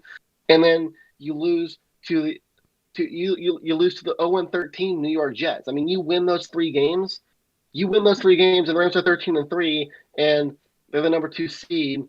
And Tampa Bay is playing Green Bay in the divisional round. Say they beat Green Bay again, and you're playing Tampa Bay in Los Angeles on Championship Sunday against a team you've already beaten. Like, you could argue Jared Goff put the Rams in a worse playoff position this year instead of putting them at their ceiling, which is I think 13-3 or 14-2. I agree, and I think that's the thing here. And let's not act like everyone's like, well, John Wolford threw an interception, didn't throw a touchdown. Well, okay, but let's I guess we're forgetting about the Gerald Everett drop in the end zone, and Cam Akers fumble at the 1 yard line. But regardless, John Wolford had to come in to save the Rams' season, essentially. I mean, now we know after the fact, because hindsight now is hindsight's 2020. We know that Trubisky and the Bears lost, so it would have put the Rams in the playoffs anyway. But we didn't know that coming into the game. And I think, I mean, the Rams are fighting for a playoff spot on the last week of the season. I mean, say Green Bay rests their starters. They have nothing to play for, and they lose to the Bears, and the Rams lose to Arizona. Like, then the Rams are sitting at home, and when the Rams are sitting at home with the number one defense, like the Rams are so close to sitting at home with the number one overall defense because of lackluster quarterback play. It's just yeah. I mean, when you have players like Aaron Donald and Jalen Ramsey in their primes, you have to take advantage. I mean, these are two of the best defensive players in the NFL. Donald will be a first round Hall of Famer, and Jalen Ramsey probably will be as well. Yeah, I just it's going to be funny if Deshaun Watson goes to the Rams. I'm going to be insufferable on Twitter. I can assure you, my Love man, to see it. I'm going to be ridiculous on Twitter. By the way, speaking of Twitter, you can follow me at JKBoganDTSN. You can see it below. You can follow Blaine at BGrisak Did I get that right? You got that correct. All right, we're not a total failure over here, but no. I'll throw that in the ticker. I think the ticker looks pretty nice, but it does. Yeah. Let's see here. All right, is the underscore? I think it's no. There's no underscore. Okay, there we go. Yeah, Houston said they aren't trading Watson. That is true, but they're absolutely going to trade Watson. I mean, I'll say this. I use it all the time. I remember when Les Snead at that same combine you were talking about, not the same year, but the same combine, sat up in the booth on live TV, and he told everybody, you don't just delete Sam Bradford. And he then went ahead and deleted Sam Bradford for Nick Foles. Yeah. So, I'm... Also, the Rams were going to get a first-rounder out of Sam Bradford. I think Sam Bradford was almost traded for 3 first-round picks over the course of his career. Actually, no. He was for three first-round picks, a second-round pick, and there was another pick in there, and the guy never made the playoffs. Yeah, I just don't agree with the idea like, this will never happen because yada yada. And I'm like, yeah, but we've already seen many examples of how this could happen. It just takes one team. Well, that one guy is out of the league because that was Bill O'Brien, and there's no... What do you mean there's no more Bill O'Briens in this league? Look at how many insufferable teams there are in this league. Look how many people are in charge of an organization that literally are okay with trotting out Andy Dalton, trotting out these, bridge quarterbacks because they don't care about a Super Bowl. Those are the teams you're going to be able to get one over on. Those are the teams that are going to fall in love with Jared Goff all over again like it's the draft in 2016. I mean, that's the thing. It just takes one team. The idea, you're never going to be able to trade Goff. I mean, all I keep seeing today are teams that are interested. The Bears, the Colts. Who was the other team that was showing interest? I forget who it was. But now we're seeing all this. We're seeing all this stuff about Jared Goff being able to be traded. And then I'm hearing on one hand, well, the Rams would have to add, 2 first-rounders just for any team to consider taking on his contract. His contract isn't even that bad, folks. He has an out in 2023 that would only hit you with $8 million in dead cap. Maybe the Rams take on, a chunk of his contract. Maybe it's a 3-team deal, a rare 3-team deal. But the idea that they can't get rid of him is just complete false, and it's overblown. It's ridiculous. And I see like that one guy I quote tweeted today because I thought it was ridiculous. Like Cam De Silva commented on it because they're like, yeah, the Rams would be better off just cutting Jared Goff because they're not gonna be able to trade him. Dude, you realize that they cut Jared Goff, they're gonna owe him $65 million this year. $65 million in dead cap. Yeah, a $65 million dead cap money. Like Like it's so much easier to trade Jared Goff than it is to cut. You're not cutting Jared you're Goff. It's not, just yeah. not happening. He doesn't need to be cut. But one thing that was interesting, I forget where I saw it, Blaine, but I heard that someone said, oh, I forget who it was, but someone said that Jared Goff, they think that the theory behind it is that the Rams came to Jared Goff to take a pay cut, and Jared Goff said no, and now they're trading him. There's another theory that this is all to light a fire under Jared Goff, which is what Joe Curley said. I tend to believe a lot of things are going down. I think the Rams. I'll explain it all to you. Okay, the timeline of it. I think the Rams saw John Wolford in scrimmages earlier this year against their number ones as part of the number two offense. And he saw them, and we heard about it. We saw the tweets and everything. We heard that he looked really good. I think they saw him and saw the way he operated and were like, I think that kid can play in this league. Like, not from a backup perspective. Like, I think he can start. And so as Goff played throughout the whole year, he looked good at the start of the year and then kind of got into, what Goff has become, a very inconsistent quarterback up and down. And, you go to the Miami game, and I think that's really when it started.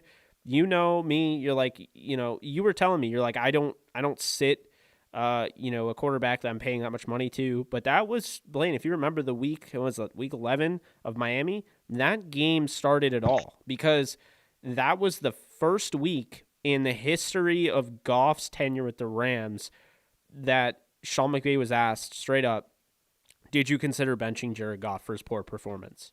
And he said, absolutely not. Like, basically was like, no way. That wasn't what we were thinking of. We believe in Jared, all that. And then you started to see, losing the game against the Jets, losing, again, the Miami game was so bad, but losing a game against the Jets and then, losing to Seattle. I think, Well, what was it? Was it after the San Francisco game where McVay was like, we need better play from our quarterback? We need better play from the quarterback position? Was it the 49ers? it might have been the 49ers or the Jets. I don't remember which one. But regardless, they lost, I believe they lost 3 straight or 2 straight.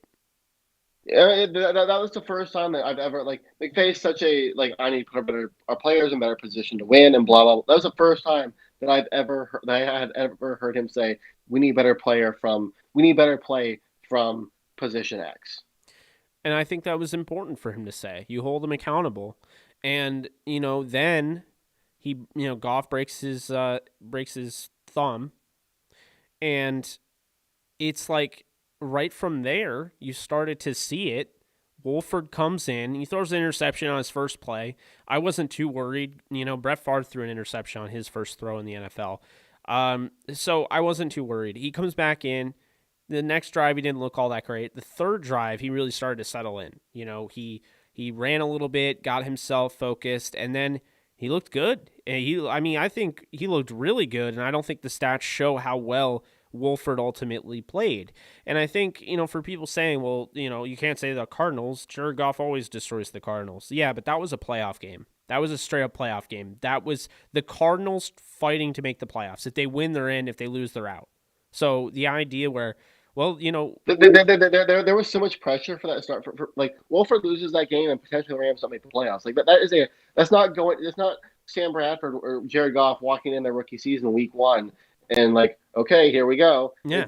It's week 17. You lose the game, and there's a 50% chance that you don't make the playoffs. Exactly. That's such a high pressure situation. And I guess what I'll add on Goff is that I think when he signed it, the Rams have never really had any competition for him since his rookie season when they started Case Keenum for the first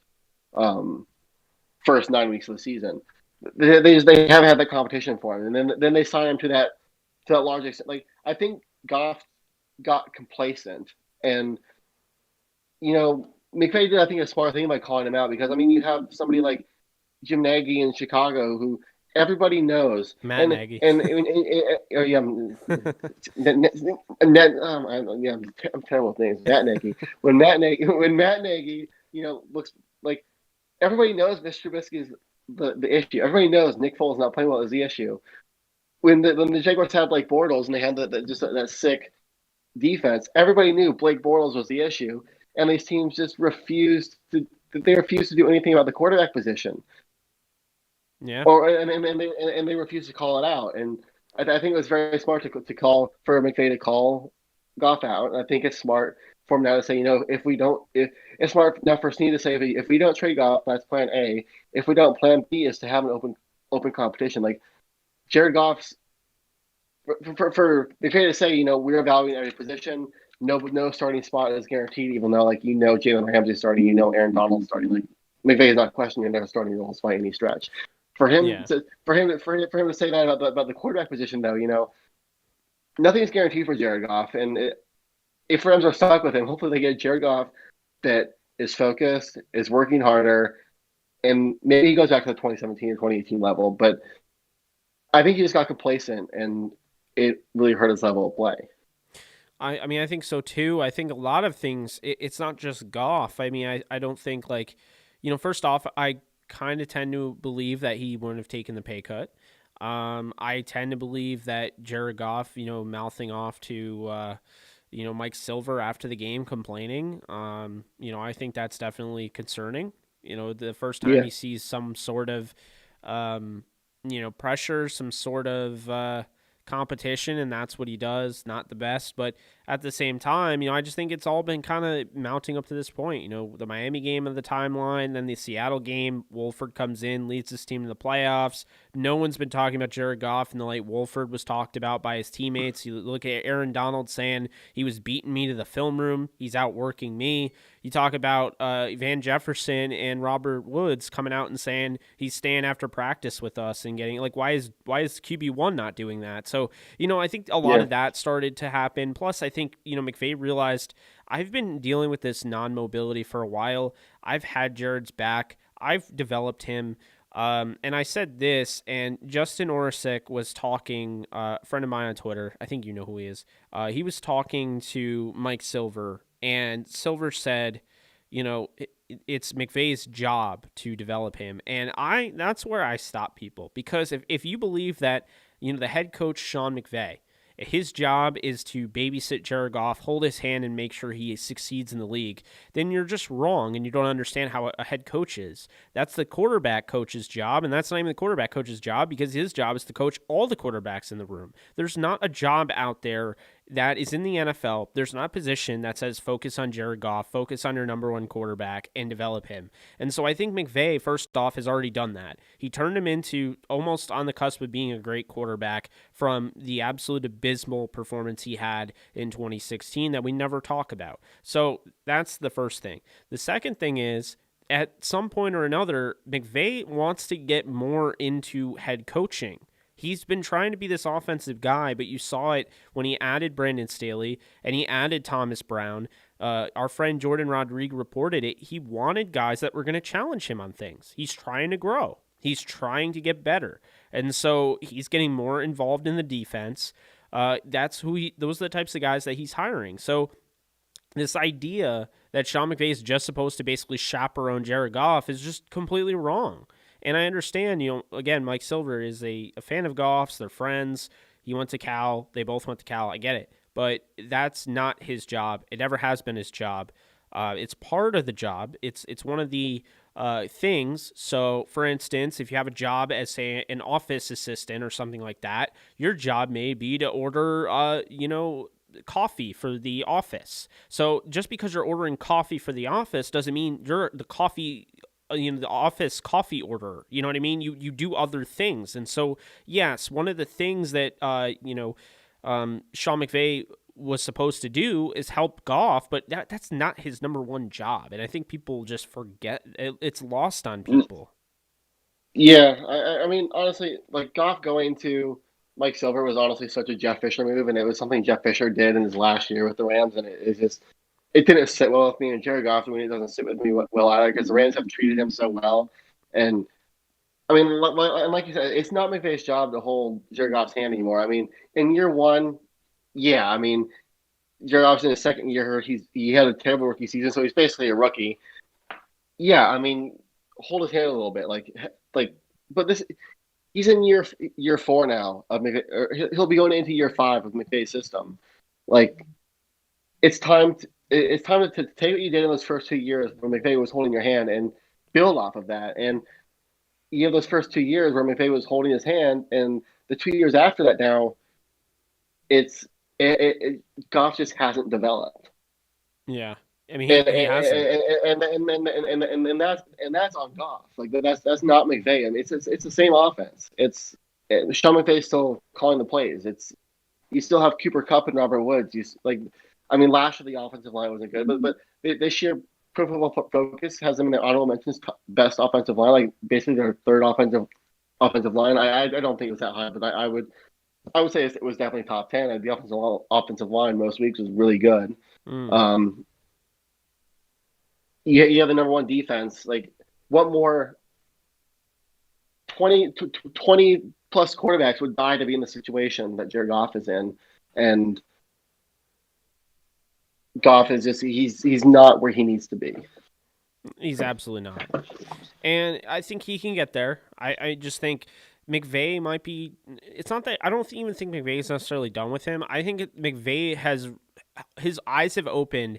If he doesn't think that way about John Wolford, maybe it's not even just John Wolford. Maybe the eyes opened up about having a mobile quarterback in his scheme. Maybe he's just like, you know what, I'm tired of this. I'm tired of going home and watching Deshaun Watson on primetime, or watching a Russell Wilson against us, or watching Patrick Mahomes, and realizing that, look, I'm not gonna have that. We're stuck with Goff for good. And then I feel like on top of it, and I can't stress this enough, if Jalen Ramsey is openly advocating for Deshaun Watson, and this is before all the news came out about Goff, to me, I wouldn't be surprised if Jalen Ramsey and Aaron Donald, who are the stars of the team, said, look, we need a new quarterback. We're doing our job, the number one defense in the league.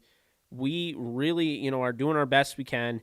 And we have, the really good group of guys, and we can't help but feel like the quarterback's holding us back. I mean, I said it on here. You could argue that Jared Goff is the worst starter among everybody of the 22 starters in 2020 for the Rams. I mean, that's the definition of a weak link. And it's different. It's not like Bortles, because Bortles at no point looked like Goff did in 2017 and 18. Whereas, this type of quarterback and Jared Goff, I mean, we haven't really seen much like him as far as that goes. We haven't seen a quarterback like this kind of go from like that to this. I mean, I guess you could argue. But Bortles had the 1 year where he threw for 4,500 yards. Yeah, he had like 30-something touchdowns. And 35 touchdowns. Yeah. But I mean, still, like, it was a second year league, but he still, like, I get what you're saying, and I still want to put him on the same level where Goff was. I mean, we were putting Goff in the top 10 quarterbacks and saying, the Rams have that guy for the next 15 years, and I mean, now you'd be hard pressed to say he's a top 20 quarterback, honestly. Yeah, I mean, I think that they can do it. As far as pushing, in my opinion, as far as pushing the narrative, like, say, Les Snead, if you're pitching Jared Goff to a team and why they should give you a first rounder for him, I think you could say, look, he's got 2 years here before you have an out in his contract. You pay him 20-something, and he does well for you, and then maybe you turn him and flip him for a first rounder or 2 first rounders, depending on how well he does. First off. Second, this is somebody that's brought us to a Super Bowl. This is somebody that was on the cusp of greatness in 2018. And this is somebody we still think is a top 15 quarterback in football. But Sean, the way he sees his offense, he needs a guy with more mobility. So we like Jared, and we respect Jared. Obviously, that's why we signed him. But Sean's changed his mind on the approach moving forward with the offense. And so now Sean wants ultimately somebody that's going to give them more of an opportunity off script than Goff does. But if you're looking for one of the better pocket passers in the league, because there's not a ton left, then Jared Goff is your guy. He's 26 years old. Already at 26 years old, he's been in a Super Bowl. He's been in the playoffs in almost every year.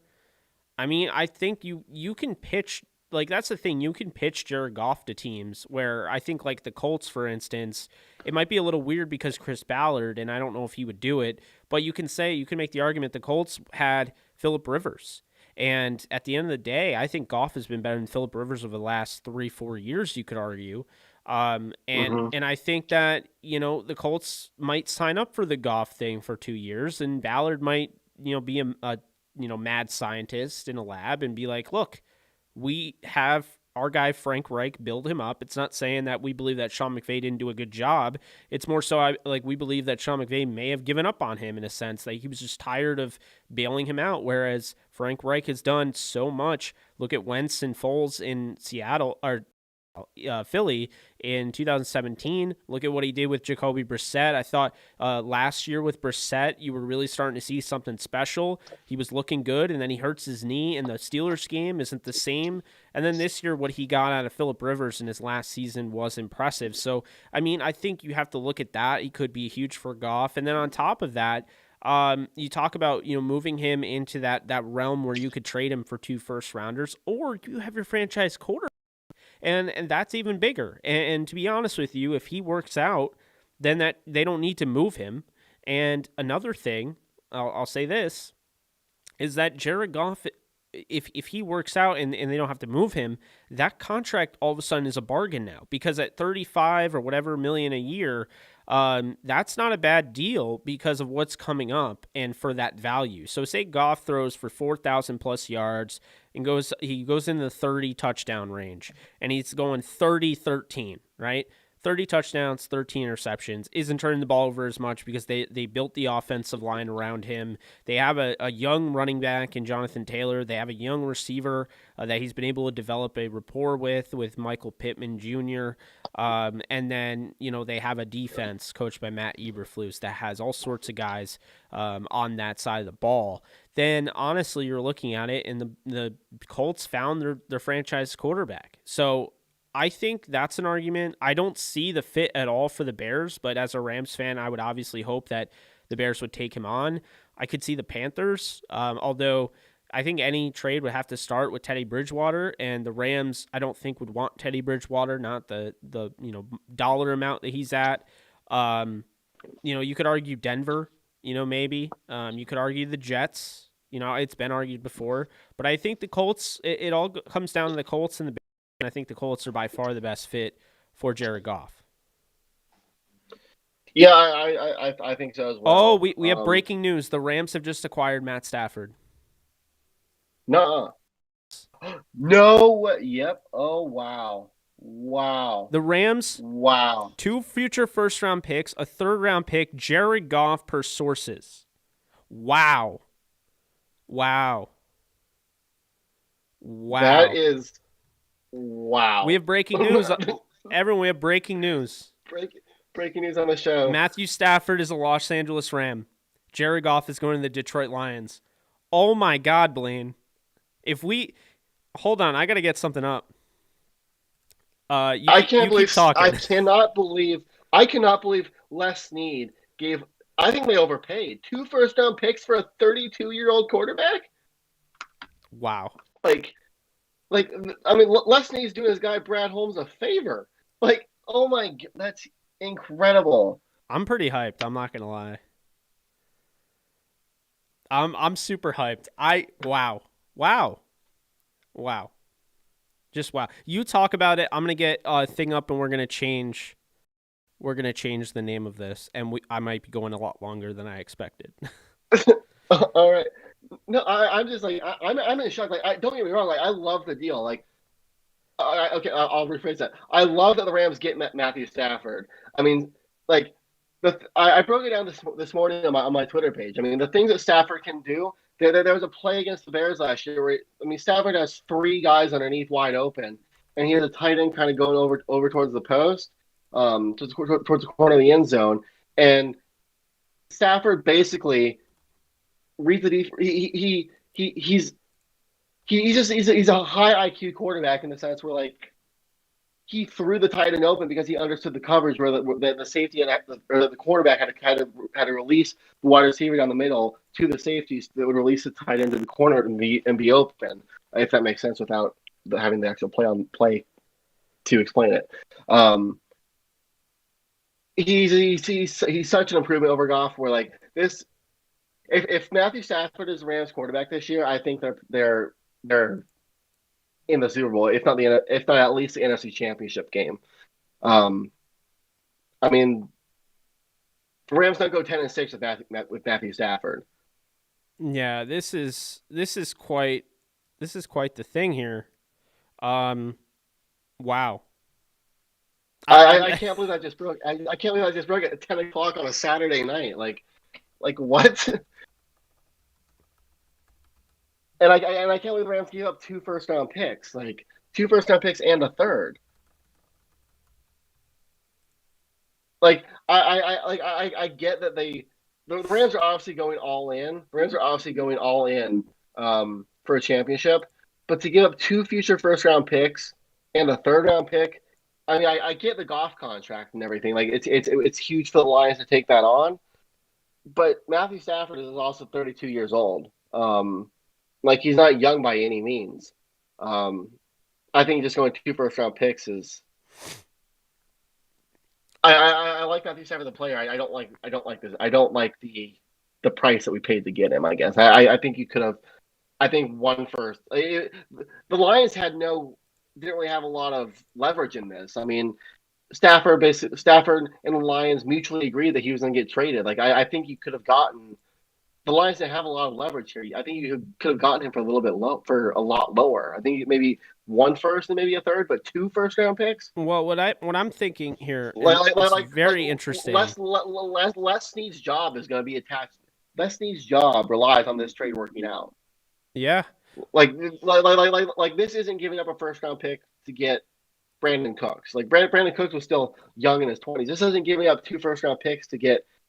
Like the Rams are giving up more to get Matthew Stafford than they paid to get Jalen Ramsey, and Jalen Ramsey is 25 years old. It's so weird that they just got the quarterback that was drafted in the 1st round, first overall, the year before they got Sam Bradford. I find that bizarre. Say that again. The Rams are they just traded for the quarterback that was drafted first overall the year before they got Bradford. Before Bradford. That's crazy. Yeah. I like it. Yeah. I know I'm going to be in the minority here, but I like it. Do you know, like? I guess like I like it. I like the trade for the player. I do. I Matthew Stafford is exponentially better than Jared Goff. He has a cannon of an arm. He understands defenses. Him working like he's not mobile per se, but I mean the guy's not slow. Matthew Stafford over the next 4 years is going to be better than Jared Goff over the next 4 years. But I just think like giving up 2 1st round picks, like it seems that's too much in my opinion. Yeah, I think it's a lot, but I also think that the Rams haven't drafted in the 1st round. You could argue, well, not it's a fact. The Rams haven't drafted in the 1st round. Yeah, 1st round, 2016 when they got Jared Goff. The Rams haven't drafted in the 1st round since Sean McVay has been the head coach. Sean McVay has never had a 1st round pick. I think that it's honestly they're looking at it and they're like, this is the way. Not to be all Mandalorian here, but this is the way. And I'll tell you right now, trading these picks and getting surefire guys, I think that's kind of like where we're going with this, and I don't know. It's a lot. I'm trying to get everything up and ready for, and you're rubbing it in on Alex. Yeah. No, I had to put that in there. He's probably crying right now, like in tears. So I do love this. I guess like at the same time though, like you're not giving like what does this do? Like you give up two 1st round picks and a 3rd round pick to get Matthew Stafford. And you're giving up 2 1st round picks, a 3rd round pick, and Jared Goff to get Matthew Stafford. What does that do to Deshaun Watson's price tag? Yeah, and honestly, who's going to get Deshaun Watson now? This is very interesting. Yeah. I mean, this is very, very interesting. I we weren't ready for this. No, no, not a, good for you for watching Twitter because I would have turned on Twitter for I would have turned on Twitter in an hour and be like, holy shit, the Rams just traded for just traded for Matthew Stafford. Oh man. Like what did I miss? I mean, Sean McVay just got a guy that gives you I I'm so happy. I'm so happy. I'm so happy. This is a great, great, great move. I mean, I don't even how many times I'm getting super chatted left and right. I appreciate you, Avery Giovanni, Spirit of Detroit podcast. Wow. Okay, so let's talk about it, folks, because I think we're having people come in now. We have a brand new title on there. No offense, Blaine. Because it's all good. The Cedar Bowl video will be here. It's gonna be there, and you're gonna have to. Jared Goff got traded. It's okay. It's a little important. It's sad. It is sad. We wanted Jared Goff to be the guy, and you know, oh my god, wow. I'm honestly all in. Like this is championship or bust. This is what happens though. We've heard for so long, how Jared Goff is being held back or Sean McVay is holding back Jared Goff. And now we're going to know. We're going to know for sure. At the end of the day, look, I understand people are going to say Jared Goff and Matthew Stafford have very, very similar, similar stats. Fine. Okay, fine. Maybe you're right. But Stafford is special on film. Special. Yeah. And I think what he can do off script. He's a top 10. He's a top 10. Matthew Stafford at his best is a top 10 quarterback, and in the second tier below those elite guys. Jared Goff isn't anywhere close to that. Yeah, I love this. I really do. I mean, I understand people aren't going to like it because of the picks. I'll be honest with you. I don't really care.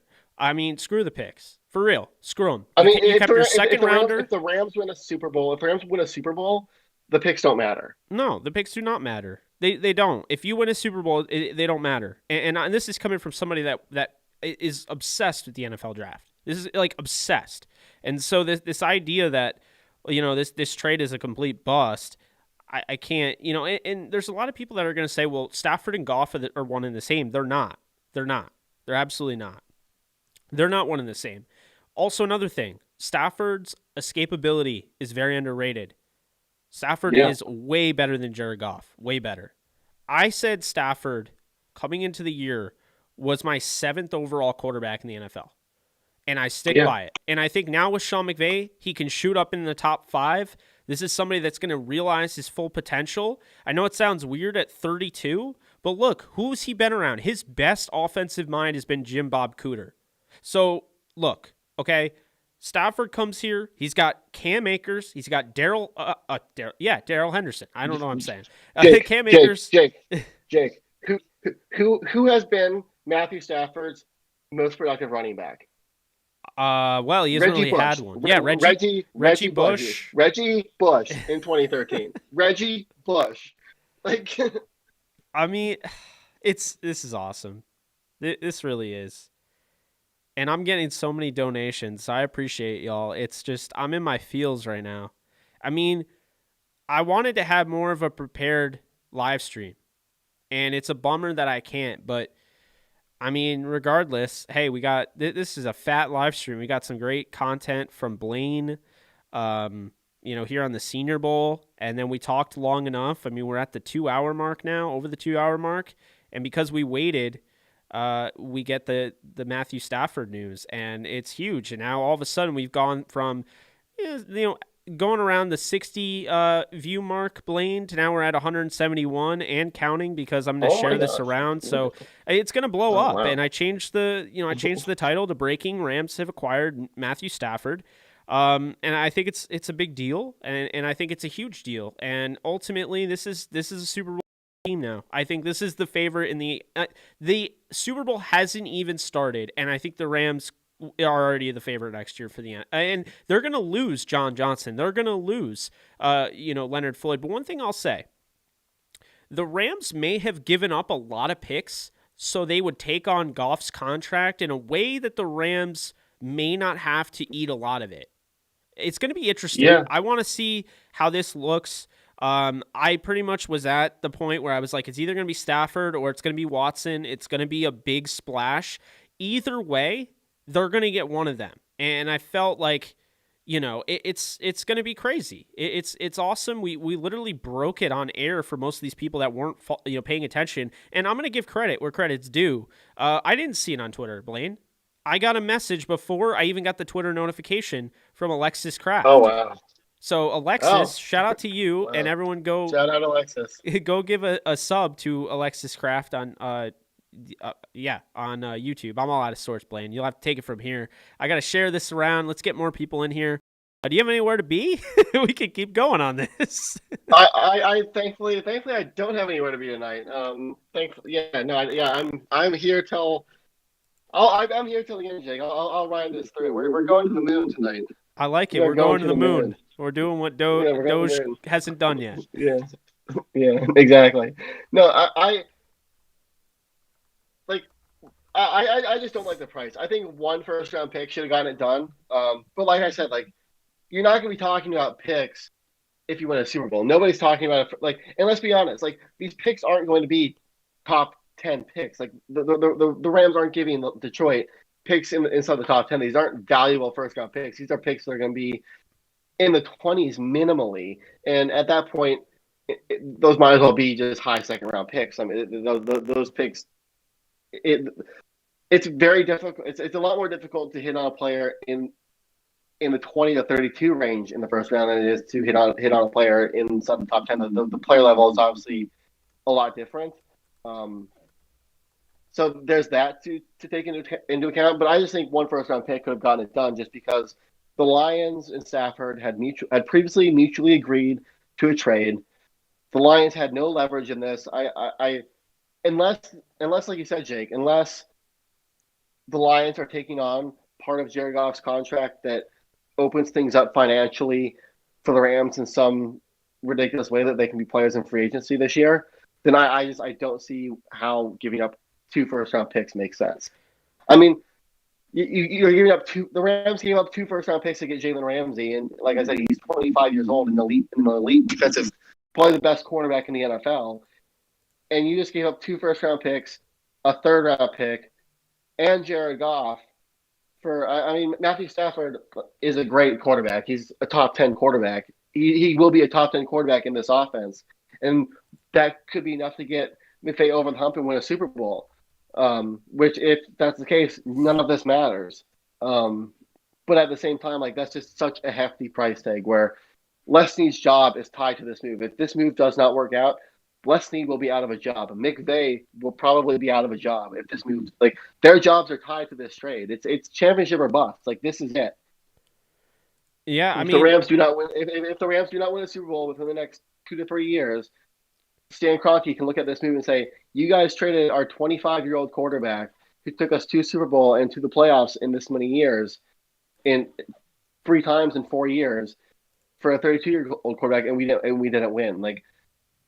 And plus, you gave up our future doing it. Like, you have to win now. Like, there are no more excuses. I just think, to me, when you look at everything that the Rams bring to the table, it is a no-brainer. No-brainer. Absolute no-brainer that you would go out and you would get Matthew Stafford. I mean, it's a no-brainer that you would go out and you get a Deshaun Watson. And they went out and they got Stafford. First off, Stafford, I feel like people look at and they don't realize, like, everyone just kind of laughs at it, like, oh, it's Matthew Stafford, like he's not even mobile. Have you watched Stafford? Like Stafford, perfect example. Go back to the Falcons game. You know the one where Todd Gurley infamously fell into the end zone when he was supposed to not fall in the end zone? They win that game because Matthew Stafford, he does such a great job. And keep this in mind, okay? Very important here. Matthew Stafford is such a great player under pressure. This is somebody that is just red hot at going down the field in crunch time, and I call him Aaron Rodgers light because he literally gives you a chance to win every time. He didn't have the greatest year, but he still had a 64.2 completion percentage. He had over 4,000 yards, 26 touchdowns, 10 interceptions, and a 96.3 passer rating. But look, at the end of the day, this is a guy that has 45,000 yards over that, 282 touchdowns, 144 interceptions. And at the end of the day, I think this is somebody that gives you an opportunity to win games when you're down. And I always said when the Rams were down, they could always come back. They could always make the comeback. But to complete the comeback, to win the game, they would fall short. And I think a lot of that is because of Goff. And so now they get Matthew Stafford, a guy that has ice in his veins. He's going to make that happen. And guess what? They play a brand of football that Sean McVay puts a very, very, very big premium on to say, look, Sean McVay wants to win football games by controlling the clock. He wants to take up all the time of possession, and he wants to make sure that they're leading at halftime and they don't let go of a lead. They suffocate a team. And that's the thing. That's why Sean McVay is 36-0 with the Rams when leading at halftime. So now Stafford goes to a team where he notoriously has to put the team on his back. He notoriously has to bail them out of rough situations, and they give up leads, and they lose, or they win because of him. And now he goes to a team where they don't have to win because of him. They have an elite defense. I still think the defense is top 10. They're going to lose John Johnson. They're going to lose Leonard Floyd, but I still think the defense is top 10. And I think straight up, now you have Stafford throwing to guys that, look, Kenny Golladay was hurt all last year. Keep this in mind. So his stats could have been better. His number one receiver was hurt all last year. Also interesting enough, Kenny Golladay is a free agent, so that's an interesting thing that I won't and he's a deep threat. But yeah, I think just looking at it, he's going to have Robert Woods, Cooper Kupp, Van Jefferson, and at the end of the day, the Rams are able to get rid of Jared Goff's contract. They don't trade a first this year. They basically used, Jared Goff to trade that away. They give up a third, and then they give up 2 future firsts, but this team is used to not drafting anyway. They haven't had a first-round pick since 2016, and that was Jared Goff. So I like this move. The 2 first-rounders, it's a lot. I'm not going to lie, but I don't really care. I think you're getting a guy that can ultimately win you a Super Bowl. At the end of the day, what are you trying to do? If you're not trying to win a Super Bowl, are you really trying? And so I'm a really big fan of Matthew Stafford, and I'll tell you straight up right now, Matthew Stafford is going to be special for the Rams. They're going to win multiple Super Bowls if he is able to stay healthy. That's been an issue with him, according to many people. But what I'll say this is he's played 9 seasons in his career out of 11. He's played seasons of all 16 games. He hasn't really had an opportunity to play playoff football. He's 100% going to do that next year, barring complete failure from the Rams. But I feel really good about this move.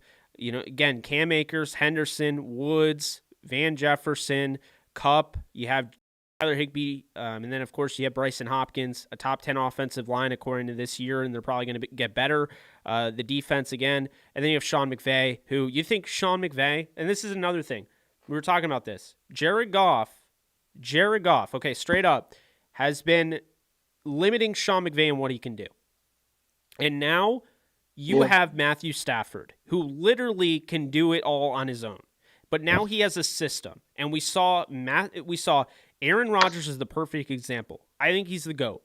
Aaron Rodgers was literally in an offense that, like, it was a Sean McVay 2018 offense that Matt LaFleur was running, and it helped him immensely. So now you add Stafford to an amazing offense. Look, people are asking, why were they 22nd this year? Well, they weren't. They were actually top 5 if you look at the yards. They were actually 3rd at one point in yards per game. So now you have Stafford, who's going to finish drives with touchdowns. He's going to do that. And I think ultimately this is a great, I can't stress it enough. I love this move. He's played in 3 playoff games, okay? He's going to play in playoff games this upcoming year. He has 31 comebacks. He has 38 game-winning drives. This again, this is, and also this is a guy that can run. He's had over 1,000 yards in his career. He has had 14 rushing touchdowns. You don't need him to run, but he can take off if he needs to. And he's not super fast, but he's very mobile. As far as making subtle adjustments in the pocket. Hasn't had a true winning season until since 2017. They've gone 6-10, 3-4-1, and 5-11 when him under center. So he's ready. This is a team that straight up can win 13 to 15 games next year with Matthew Stafford, and I don't care what anybody says. Straight up, I think this is a huge deal for the Rams. And now let's talk about it from the Lions perspective, because I'm sure Lions fans are coming in here like, why did we do this? Well, first off, what you're getting out of Jared Goff, and you're getting 2 first-rounders. They don't have to even use Jared Goff. People aren't realizing that. First off, Jared Goff could be a negotiation piece to move up. So I'm not even 100% convinced Jared Goff plays it down for the Lions. But if he does, you're getting a guy that's 26 years old. He's already been in the Bowl. He looked on the cusp of being great in 2018. He had a chance to be a top 10 quarterback at one point. He's fallen off a little bit, but maybe a change of scenery helps. He's had a lot of pressure being the guy in LA. Now he goes to Detroit. You have, what they're building there with Detroit. They're going to be a run-first offense. I think that'll benefit him more. We talked about it, Blaine. You and I have said, balancing the run and passing attack has been crucial. So you have a run-first offense now with Dan Campbell and a run-first heavy run offensive coordinator in Anthony Lynn. I think it's probably a good fit for him. Limiting how much he's going to throw deep down the field actually makes a lot of sense. But they have an early pick, so if they want to build around Jared Goff, he's a 26-year-old that Brad Holmes knows very well. He's the director of college scouting. He's been there since 2003 with the Rams, so that makes sense. And then on top of it, you're getting 2 first-rounders moving forward. They're probably going to be in the 30s, in my opinion. But albeit, you're going to get 2 late first-rounders from the Rams and their future. So I don't know, what that means. Are the Rams going to necessarily send a 22 and a 24, 22 and 23? I don't know. And then a third-rounder, which I love the third round. I think many people do. You can find a lot of good talent. So ultimately, I think this is a win-win for both teams, to be honest with you.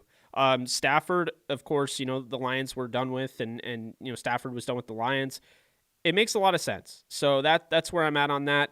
I love the move. I give it an A+ for both sides, to be honest with you.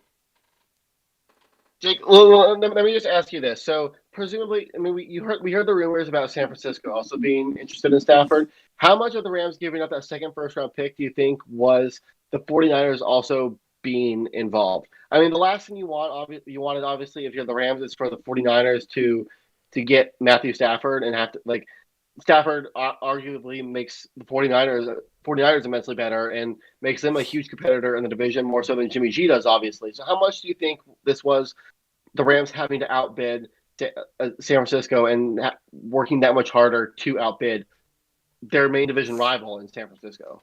I mean, I think that had to do with it, and I think San Francisco honestly let on a little bit more than they were interested in. I'm under the impression that I don't really think the 49ers wanted Stafford as much as the media was saying. And I think a lot of that stuff, seeing it firsthand. Do you think that's a leak then? That Detroit put out that the 49ers are interested to get the Rams to maybe throw in that extra first round pick? I wouldn't be surprised. Or it's a leak of Stafford's agent, and Stafford really wanted to go to the Rams, and he pushed the Rams to trade for him. I think I know a lot of people say, the 49ers are a better fit, but I think the Rams are a better fit. I think they have better weapons. I really do. And the 49ers, I question what's going on there as far as how many injuries they've had. I don't think when you have that many injuries, that's not just fluke, man. They had over 30 guys that were on. I don't buy that for a second that that's just a fluke thing. They clearly don't. Here's something from Josina Anderson. League source gives opinion on Lions' decision to take the Rams deal for Matthew Stafford. The Rams were screwed with a bad contract on Goff, and the Lions helped them and don't even get a good pick this year. Apparently, the Washington offered something, and apparently the Washington offer was better. Huh. So the league is going to veto it. I highly doubt. Yeah, it. I doubt it. The last time I saw a big trade get vetoed was when The Lakers traded for was it Paul George? No, or was it Chris Paul? It was Chris Paul. They traded for Chris Paul, and that got vetoed. Yeah, the Chris Paul move. Yeah, Chris Paul to the Lakers. Yeah, Yeah. yeah. That'd be something. No, I don't. I think so. Here's the thing that I want to talk about is that people are going to say the Rams. Les Snead is failing here. Extensions given out by the Rams. You have Jared Goff 4 years, 134 million. Todd Gurley 4 years, 60 million. Brandon Cooks 5 years, 80 million. What I'm going to say right now is I think this is the end of all of that. I think they've learned their lesson, and I think this was them closing the book on those extensions. I really do. Now, people would argue, well, they just did it with Robert Woods. He didn't even get to 1,000 yards. They did it with Cooper Kupp. He didn't even get to 1,000 yards. Those weren't bad extensions, but it's the big, big money extensions.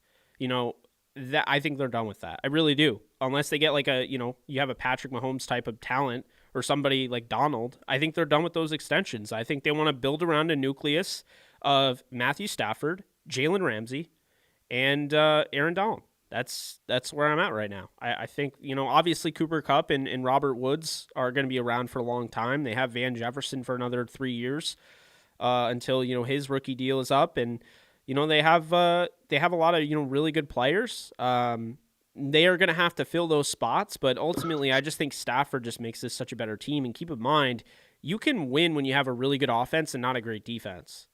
And the Rams have a great defense, elite defense, and they're going to have a really good offense again. So go back to 2018. I think this could be a better offense than 2018.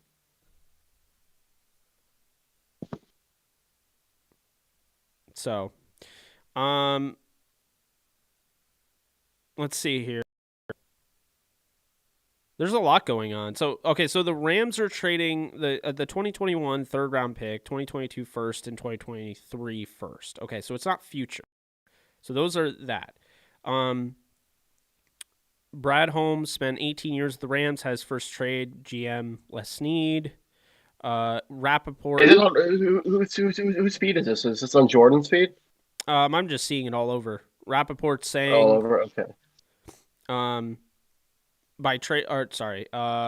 Ian Rappaport is by saying the Lions had more than 6 offers, including a few worth more than a first-round pick, but Detroit taking on Jared Goff cost LA more, so it ends up as 2 future first-rounders, more thanks to Jared Goff's contract. So, yeah, that's what I'm saying is I think they took on a lot of his deal, and I'm really interested to see what this means moving forward. By trading for Stafford, the Rams are currently without a first-round pick through 2023. So that, Jordan mentioned that.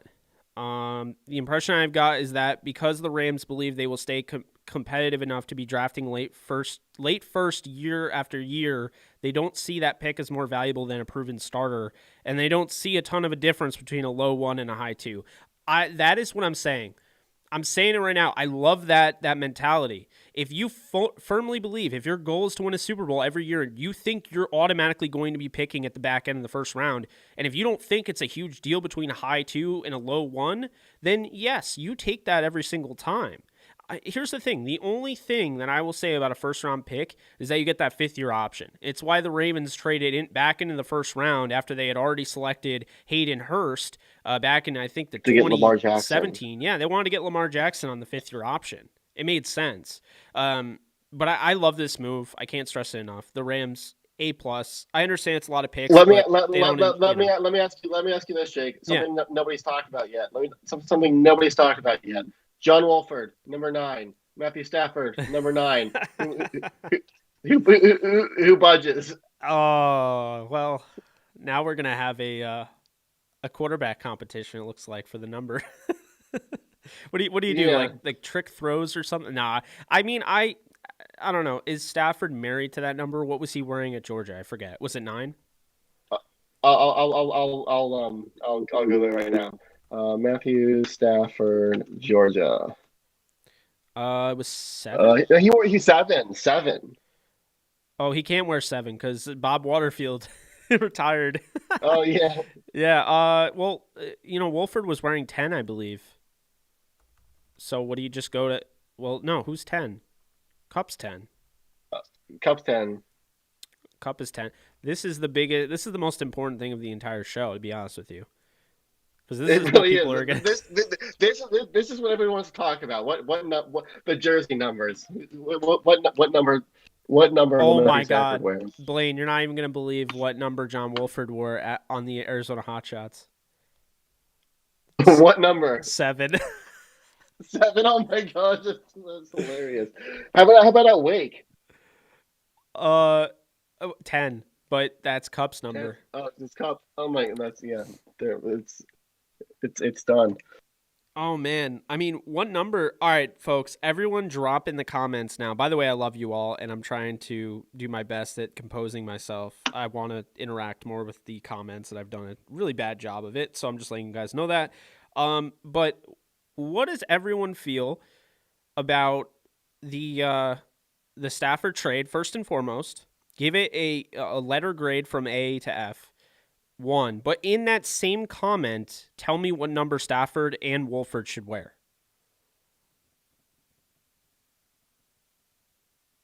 And Devlin, I how wonder about if Wolford. I wonder if like Wolford moves to like number 8 or something, and Stafford takes 9. Stafford can wear 11 since Josh Reynolds ain't coming back? oh, oh, Yes. oh, what about this? What about this? So Stafford wore 9 and 7, that equals 16. Oh my gosh, yes. Oh, that makes sense. Oh Yes, I my love it. god. Let's I could keep my Ooh, bone Jared Alexis is Goff saying jersey. 13. That would make me real salty if he took 13. Yeah, no, I don't know if I could do that. Oh man. Stafford will get 9 and Wolford will move to 8. That's kind of what I'm thinking. I like that. I would just like to point out, Blaine, that this went from being like, what was it 59, 60 people on here to now it's 463. 400. That's insane. Thank you everybody for tuning in. This is just supposed to be me coming on talking about the Senior Bowl, and here we are breaking Jared Goff trade to the Detroit Lions. It's so funny. Oh, it's negative 13, Alexis said. Okay. I don't know what that means. 16, 8. Will Stafford want 9? That's a question. We saved 12 million in cap space. Oh, come on, Spotrack. You better be working around the clock right now. I need to know the exact cap number. Right? I mean, Oh gosh. this is nuts. This is so fun. I said it. Jared Goff will not Yeah. be the starting quarterback for the Rams. I gave it a 0% chance he starts. A 0% chance he's back with the Rams. My last stream. You did, yeah. Yeah, that was. Wow. That kind of looked like where it was trending. That kind of looked like where it was trending. I didn't know if they'd be able to pull it off. But like you said, it only takes one team to do it, and that team is the Detroit Lions. I wonder now. I wonder if we could get some people on here. Like, would you be down for that? Have a discussion? Yeah. Let's Let's see. bring some people on. Let's see. Alexis, let's see if she would join. Let me see if I can get Joe Curley. Let's see who would be interested. We'll start with that.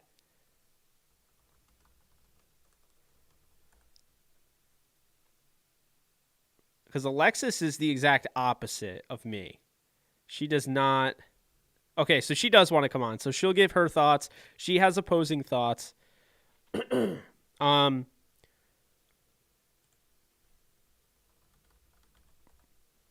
Let's see here. On Discord.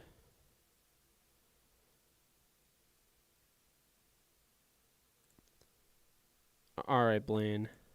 We're going to.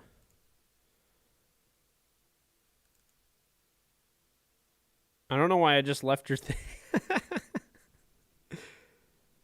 Can you hear me? Yeah. Oh, okay. Okay, that was weird. It like left the yeah. It was, I don't know, it was weird. All right, let's see here.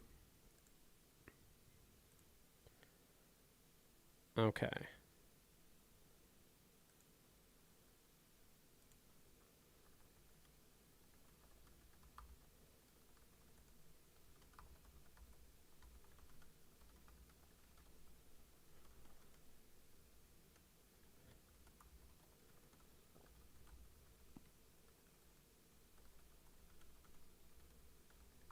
This is massive, though. Wow.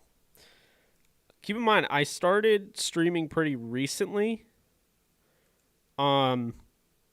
So I have never been on a stream where like breaking news like this has happened. I mean, I was on yesterday with Arenado, but that's not the same thing. What third round pick do you think the Rams gave up, Jake? Because they have like all these third round picks. Like they have like the comp picks. Did they give their third round pick, or was it one of the comps? Do you think? I think it's a regular third round pick. Oh, shout out to both Hey guys. Z. Appreciate you donating. Now Les Snead will go and sign Kenny Galladay. Oh, wow. Yeah, let's go. This Get is that crazy. vertical threat. So Alexis Kraft is joining the show, and she... Let's hear that live reaction, Alexis. Let's hear it. I do not like this. I don't. And I'm going to tell you why. I don't have it. Can you guys hear me okay? Yes. I got you. I think the price is absolutely absurd. I think it's actually embarrassing, but I'm going to tell you what I think. I think Stafford is a lot better than Goff. There's no denying that. I think he's obviously a good quarterback. I don't think he's a top 10 quarterback. I actually recently ranked my quarterbacks. I literally put him probably at 17, 18, 19 in terms of who I think is more talented. That's my problem with this trade because I find it very, very hard to believe that we could not get Watson for this price. I'm actually pretty positive that we could, which either tells me that for whatever reason, the Rams either, I find it hard to believe they wouldn't research what Watson would cost, but it either tells me that Watson must not have wanted LA or the Rams just really wanted Stafford. I think another thing that it tells us is the Rams were just hell-bent on getting rid of Goff. And I think they kind of probably were just jumped in and did whatever they needed to. But I just think this price is ridiculous. I can't justify it. I just can't. I understand giving up a first and Jared Goff, but to give up 2 firsts, a third, and Jared Goff for Matthew Stafford is not cool with me. And I get that other people, I think right now I get it. Like, like I'm excited to have Stafford. Like I said, I'm not like I really am not as high as him as everyone else. I never have been. I think he's okay, but he's certainly not worth this trade to me. And I think that it's one of those things that we're obviously not going to know if this trade was worth it until midway through next season, because I think he's either going to work or he's not. But if he doesn't work, to me, that's Les Snead's job on the line. Like it's that type of thing that like I can't wrap my head around this price. I just think it's ridiculous. I don't know. I mean, I'm excited for Stafford, so I'm not trying to downplay that, but he's in my mind 150% not worth this price. Yeah, I mean, it's a lot. I kind of lean in that same boat. I love having Stafford, but I kind of lean in that same boat where like the price is unjustified in one way. It's such a huge price. Like we gave up 2 first-round picks for Jalen Ramsey, and Jalen Ramsey is the best cornerback in football. Right. And you're giving up 2 first-round picks, a third, and Jared Goff to get a 32-year-old quarterback. I mean, I guess like if the Rams win a championship, nobody's talking about it. But like I said, like Les Snead's job, Sean McVay's job is on the line with this trade. Well, it basically, if the Rams don't make the NFC Championship next year, to me, it's a waste. I can't justify it. You give up basically the same thing for Jalen Ramsey, and you're giving up the same thing for a guy who's maybe top 15 in his position in the league, in my opinion. I think it's. I don't understand it. And I'll be honest with you, I see a situation, I think it's 50-50, but I 150% see a situation next season where Stafford gets in this offense and does absolutely nothing. And to me, even if he plays the same as Jared Goff, right? Even if he plays good enough, it's not worth good enough to me. I need him to play elite to make this trade worth it. And to me, Matthew Stafford is not elite. He never has been. I know everyone looks at his stats or whatever, but I can name guys off the top of my head, including Deshaun Watson, who is also going to be, I mean, at this point, if Houston sees what we paid for freaking Matthew Stafford, they're never giving Watson up. I'll tell you that, because they're going to see what we paid for Matthew Stafford and they're going to say, geez, we have Deshaun Watson. We want 4 years of first round picks. And that's, so I just think, to me, the Rams are acting as if it's Super Bowl or bust. Fine, I get that it should be that way, but it's almost like they kind of just looked at the first available option. They didn't I just think I think everyone right now is really excited because we have Matthew Stafford. But I'm telling you, if the Mm-hmm. Rams do not go freaking 13-3 next season, um, I think it's going to be like a wake up call. Like, okay, we really just gave it up for him. And he's 32. He's not 25. And I know people are like 32 is young, but he's also his contract is up in 2022. And if things don't You're go gonna pay well, him. if things don't go well with him next season, if Stafford gets in on the team and it doesn't go well, and he is like, maybe this isn't a good fit for me, and the Rams are like, this wasn't a good fit for us, look what we gave up. Yeah. So it just makes no sense to me. I'm sorry, guys. I love Stafford. I think, I mean, I love him more than Jared Goff is what I meant to say. I'm not like, I just don't think like to me, I'm not like with Jalen Ramsey. I was like, it's worth it. Like, let's go, let's rage. Like, we got Jalen Ramsey, the best cornerback in football. We gave up more for Matthew Stafford, and everyone I Yeah. think in the league right now or in the league, like online right now, I think the consensus is like from what I'm seeing, and everyone's like, yeah, Stafford's an upgrade from Goff, but we would never give that up for Matthew Stafford. You got Watson out there, and I'm mad because I think that the 49ers are interested in Watson. And I've heard that. And if Watson goes to the San Francisco 49ers and we gave up this much for Matthew Stafford, I'm going to be furious. I'll just say that right now.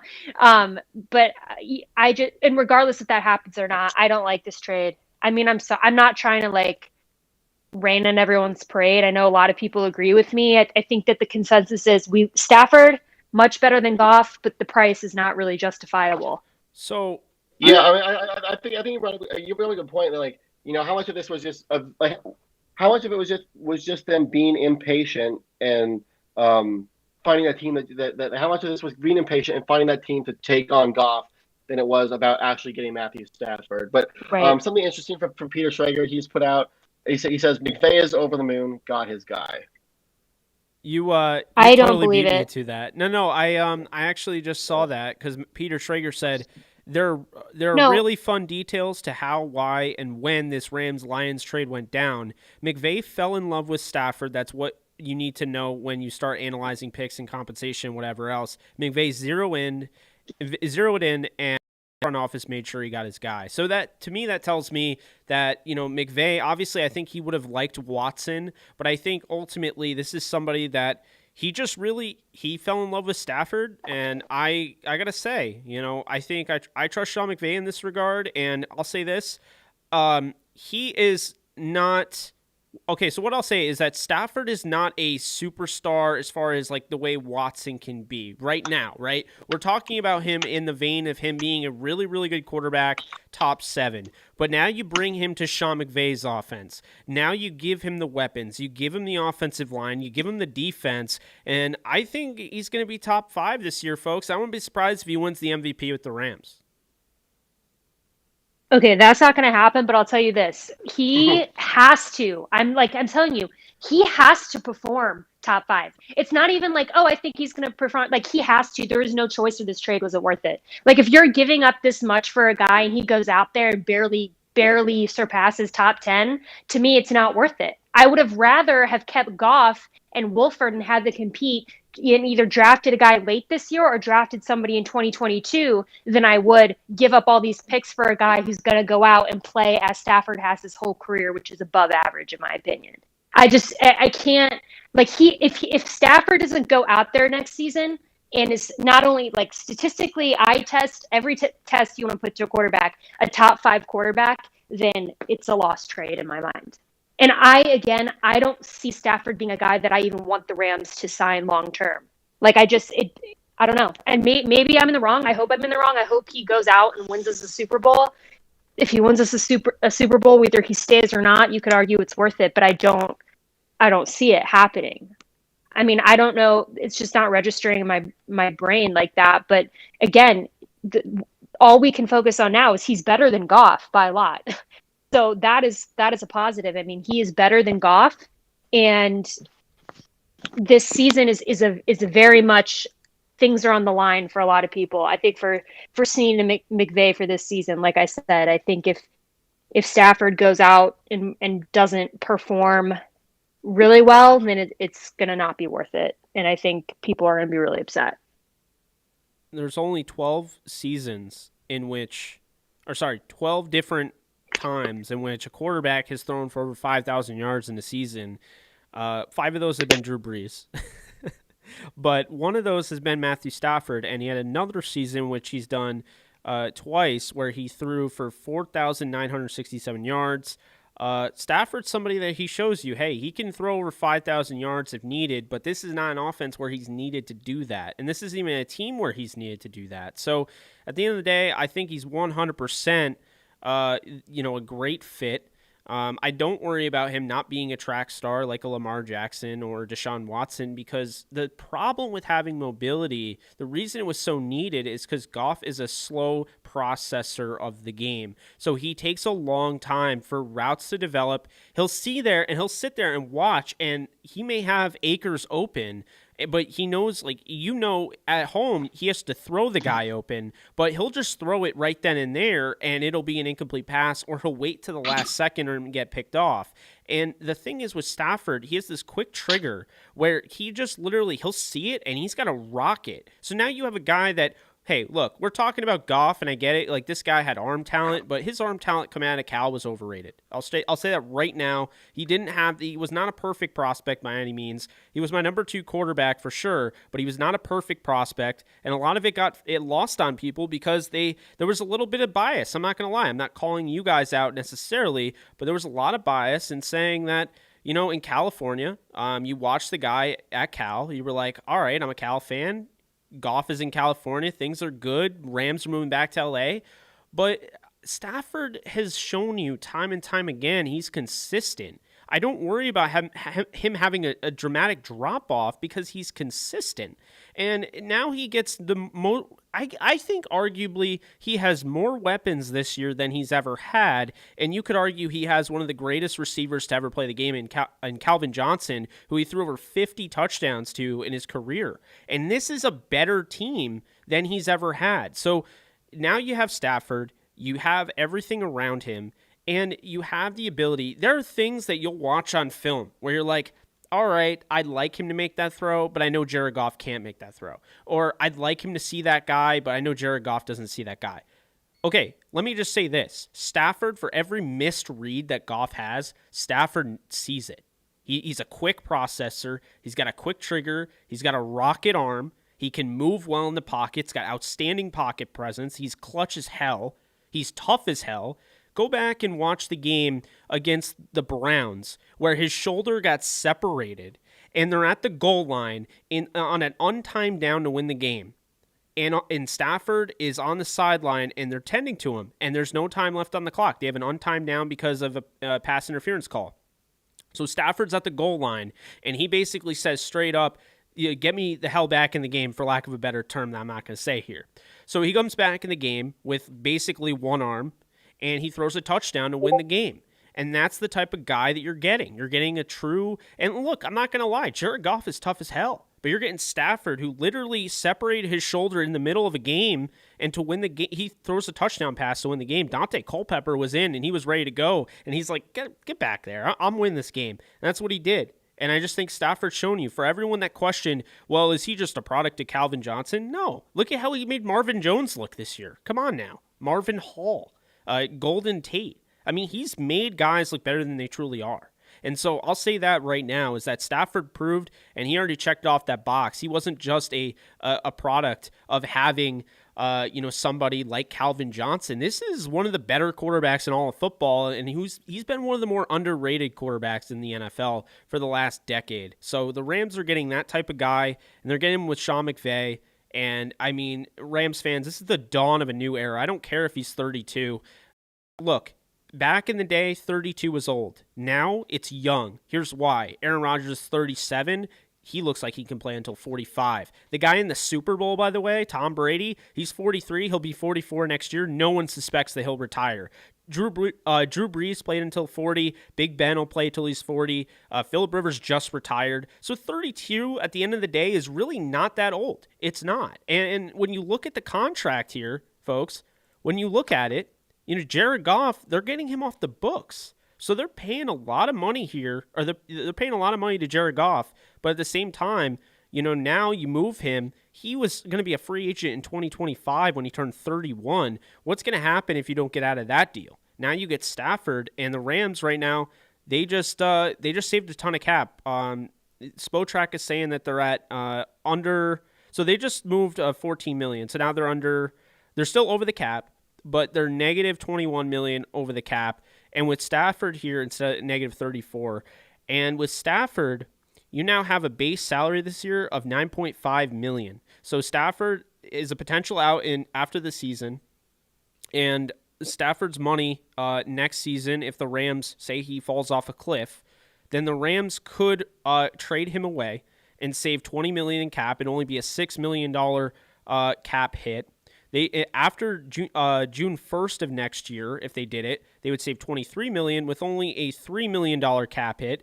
And then his final year in 2023, he's 35 years old. He's going to get hit. There's going to be no cap hit whatsoever if they trade him after the June 1st deadline, and there'll be a $3 million cap hit if they trade him before June 1st.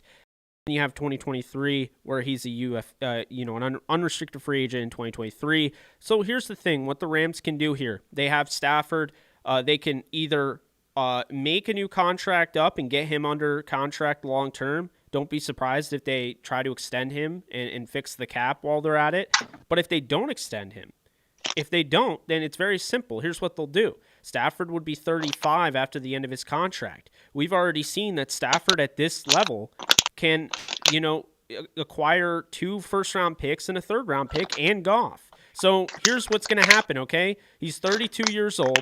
He becomes 35 or what have you. And then you trade him away before the end of that contract if you don't deem him worthy. And look, he's going to be better in this offense, and so he'll be worth more. So you could honestly make this back later on. You could literally make back what you gave up for Stafford. That's all I'm going to say, is that Stafford gives you the opportunity to win a Super Bowl now. He helps out the fact Donald's almost 30. You got to win with Donald and Ramsey. You didn't make all these trades just to not win a Super Bowl. And so at the end of the day, Stafford, at the end of the day, makes a lot of sense for winning now. And then when it's all said and done, if you don't feel like you're going to bring him back, you get rid of him and you trade him for another first or maybe 2 first rounders. That's where I'm at. Yeah. I mean, listen, I think Stafford's good. I'm not arguing that he's not good. I just don't like the price. That's my major argument here. I think for the price, it's a little much. Now, like I said, if Stafford goes out and balls out next year and is a top 5, even top 8 quarterback, then you could argue it's worth it. But if the Rams don't make it far into the playoffs for me, I still don't think it's worth it. I don't know. I do think he's light years better than Goff. I think we can all agree on that. Weird way, I almost feel bad for Jared Goff right now. I mean, I do, because, it's a shame. Jared was signed long-term. He was drafted to this team. He's done a lot for the community. I'm not going to say he hasn't. But at the end of the day, you have to live up. You have to be able to rise up. You have to help this fan base out. The Rams were expected to win a Super Bowl with this team, and they have not done that. And Sean McVay, who was the youngest coach at age 30, he's now been in 3 seasons of 4 years in which he's been in the playoffs. And, I mean, at the end of the day, they should have already won a Super Bowl, maybe even 2. So this is Sean McVay sitting there thinking this should have been a lot better. We could have been a lot better. And now we're going to get there. We're not going to waste. And I honestly wouldn't rule out the idea that Jalen Ramsey and Aaron Donald came to him and be like, all right, I want to win a Super Bowl. Jared was holding us back. I want to win a Super Bowl. Just listen to the way that everyone was talking about John Wolford when he came in and just the work ethic he has. I just think there's more to that than what was led on. And also, if they were sold on Goff, if Ramsey and company were sold, Ramsey wouldn't be on Instagram advocating, or on the live stream for that matter, advocating for another quarterback while this quarterback was under contract until 2025. So that's my thought on that. Yeah, is Blaine still here? Yeah, okay. I wanted to let you You talk. I didn't Oh, mean because when I answered before, I'm sorry, guys. I'm eating Sour Patch Kids. Someone said in the comments like the chewing. I'm sorry. I didn't expect to be talking that soon. But Blaine, go ahead. I'm kind of jealous of the Sour Patch Kids. Um, So good. yeah, no, I mean, I like that we got Matthew Stafford. I do. It's just like it's one of those things where like, you know, I kind of agree with Alexis in the sense where how much of this was just about getting rid of Jared Goff, and how much of it was getting Matthew Stafford. You know, like you and I were talking about earlier, Jake. You know, like as soon as one domino falls, how many of these other quarterback dominoes are going to fall? Like if the Rams didn't strike first, you know, their options for moving Goff were going to just get smaller and smaller. So how much of it was just about getting rid of Goff, and how much of it was actually about acquiring Stafford? And now you have these 2 first-round picks invested in Right. it. Yeah, you have an out with Stafford after next year, but you've invested 2 first-round picks. You getting rid of Stafford next year just isn't an option. I mean, I have no doubt that Stafford can play at a top 15 level, and a top 15 level on the Rams team this year probably puts him at 13-3 and competing for the top seed in the NFC, and not at 10-6 and fighting for a playoff spot on the last day of the regular season. Um, it'll be interesting to see how the free agency and the draft kind of comes together, because there's going to be a lot of moving pieces on defense. Primarily like with Raheem Morris taking over defensive coordinator, John Johnson potentially being out. There's been a lot of moving pieces, so it'll be interesting if the defense can kind of stay at that top, near the top of the league. I don't expect them to be number one again, but yeah, no, it's a big move. Leslie proves again that he's not afraid to pull the trigger when McVay wants something, when his coach wants something, he's not afraid to go do it, and hopefully it doesn't cost him his job this time. I have a perfect analogy. I have a perfect analogy for what Blaine just said. What this is to me, this is an analogy that I can think of, and this is a little bit dramatic, but it's like when you are in a bad relationship with somebody and you're looking to get out of it, and you see another person, say I'm in a relationship with a guy and I see another guy and I'm like, like he's definitely better looking than the guy I'm with. He's not everything that I want.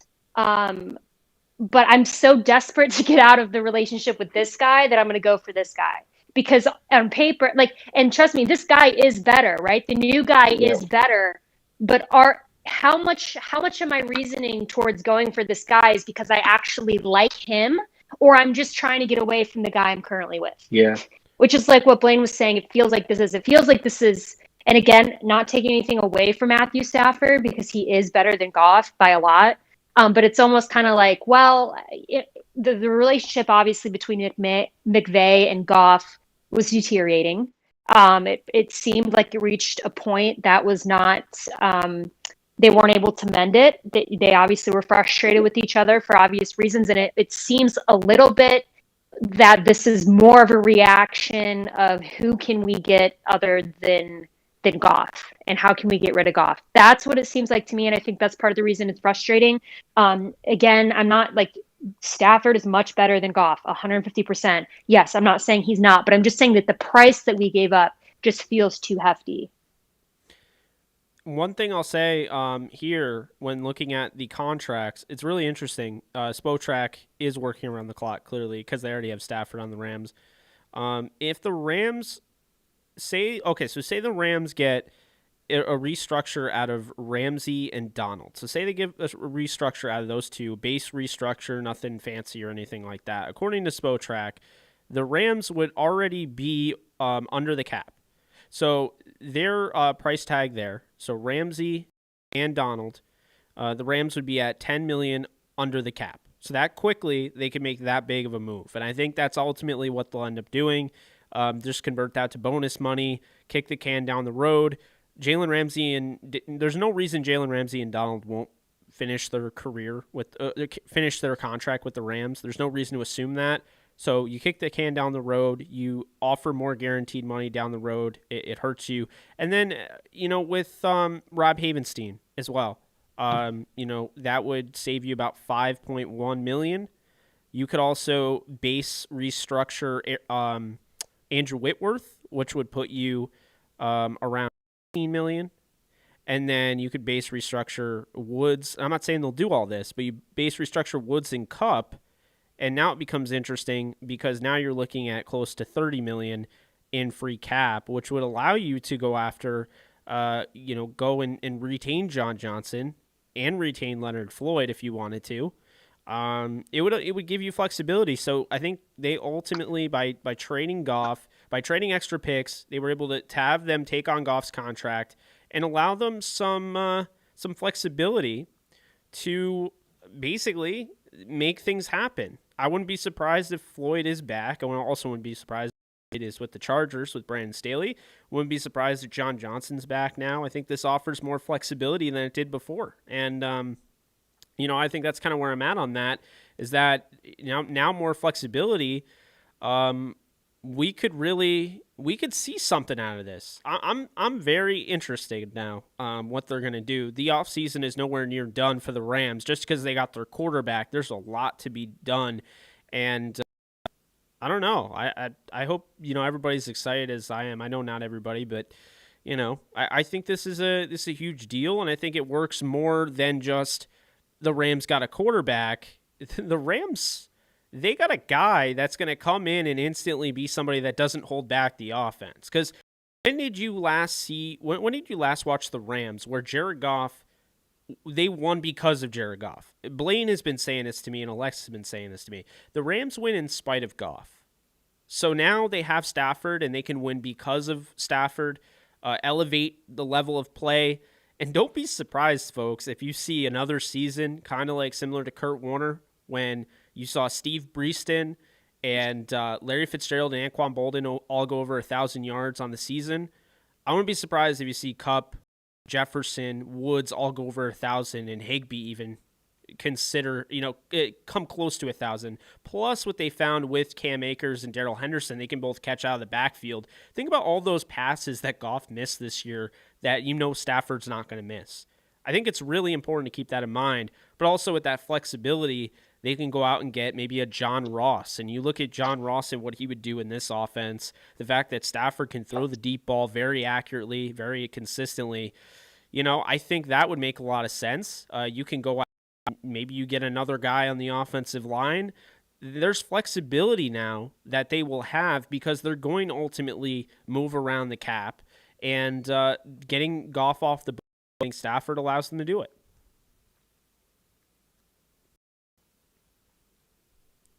Yeah. Real quick, do I sound okay? You're kind of like the mic is poppy. I'm assuming you're not using the SM7B. That's what there's. No, I'm using my AirPods, my brand new AirPods that I just bought yesterday. And everyone's in the comments like talking about my microphone. I'm like, are you kidding me? Yeah. I literally bought these yesterday. What? I'm not near my mic. I don't have my mic with me, but man, I'm sorry, guys. Hopefully it's not unbearable. If it is, I'll just hop off. I should hop off anyway because people don't like my Stafford take. Well, so before you say that though, that's a joke. Yeah, but before you say that though, there's half the people. I'm kidding. Keep in mind, half the people are gonna like this, and half the people aren't. Half of them are Goff fans, half of them aren't. I think once again, this trade shows you how crazy this fan base is in a good way. They're very passionate.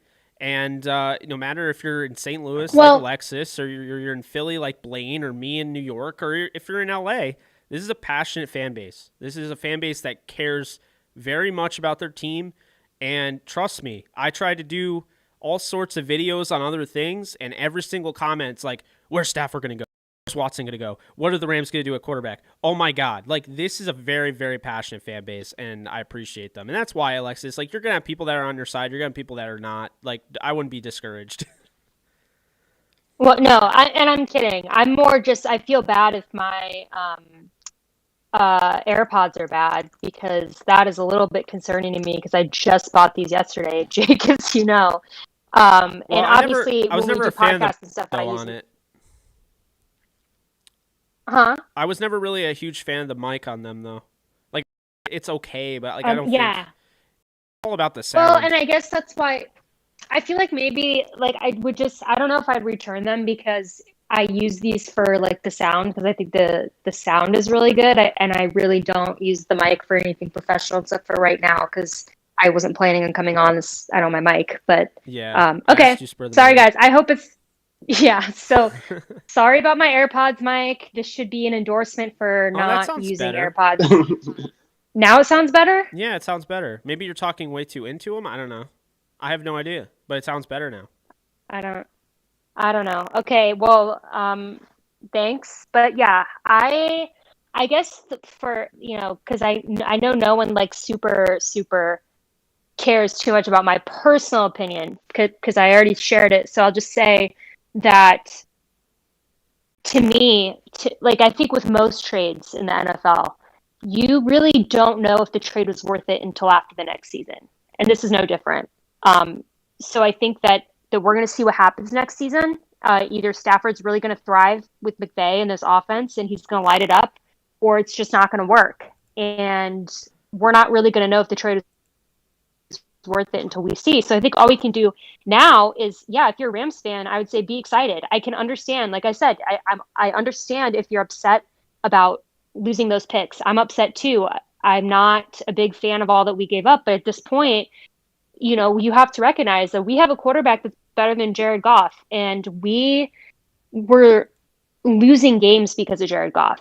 Yeah. He like we lost a lot of games because of Jared Goff. He underperformed, and he's at the point in his career, and he was at the point with his Rams that there wasn't like that period of, oh well, he'll grow out of this or he has time to develop. Like it was his fifth season in the NFL, and it was time. And it's unfortunate that we gave him that big contract, but I think, like we said, the Lions took on that contract. And now we have Matthew Stafford, who is a much better quarterback. And we're going to see. We're going to see how it goes. Like I said, I know, I understand being upset about losing all the picks. I'm as upset as anybody because now we don't have a first-round pick to 2024. And to me, the only way that that's really worth it is if the Rams go deep into the playoffs next year. Yeah, I just don't see them not going. I agree. I think they're 100% going to be in the NFC title game. I think they're going to the Super Bowl. I really do. I mean, I think that this is what they've been missing. And it's going to keep this in mind, folks. When the Rams do as well as I believe that they're going to do, this is going to look super bad for Jared Goff. This is going to look super bad for the people that were constantly saying that, well, Goff won 43 games. That crowd is going to get decimated because if the Rams look Super Bowl, with Stafford and this offense is night and day, it's going to tell you all you need to know and why they moved on from him. And ultimately, you can't be on the side, well, just trust Sean McVay and Les Snead, but then, when they do something, be like, I don't trust Sean McVay and Les Snead. So I just think, this is the right move.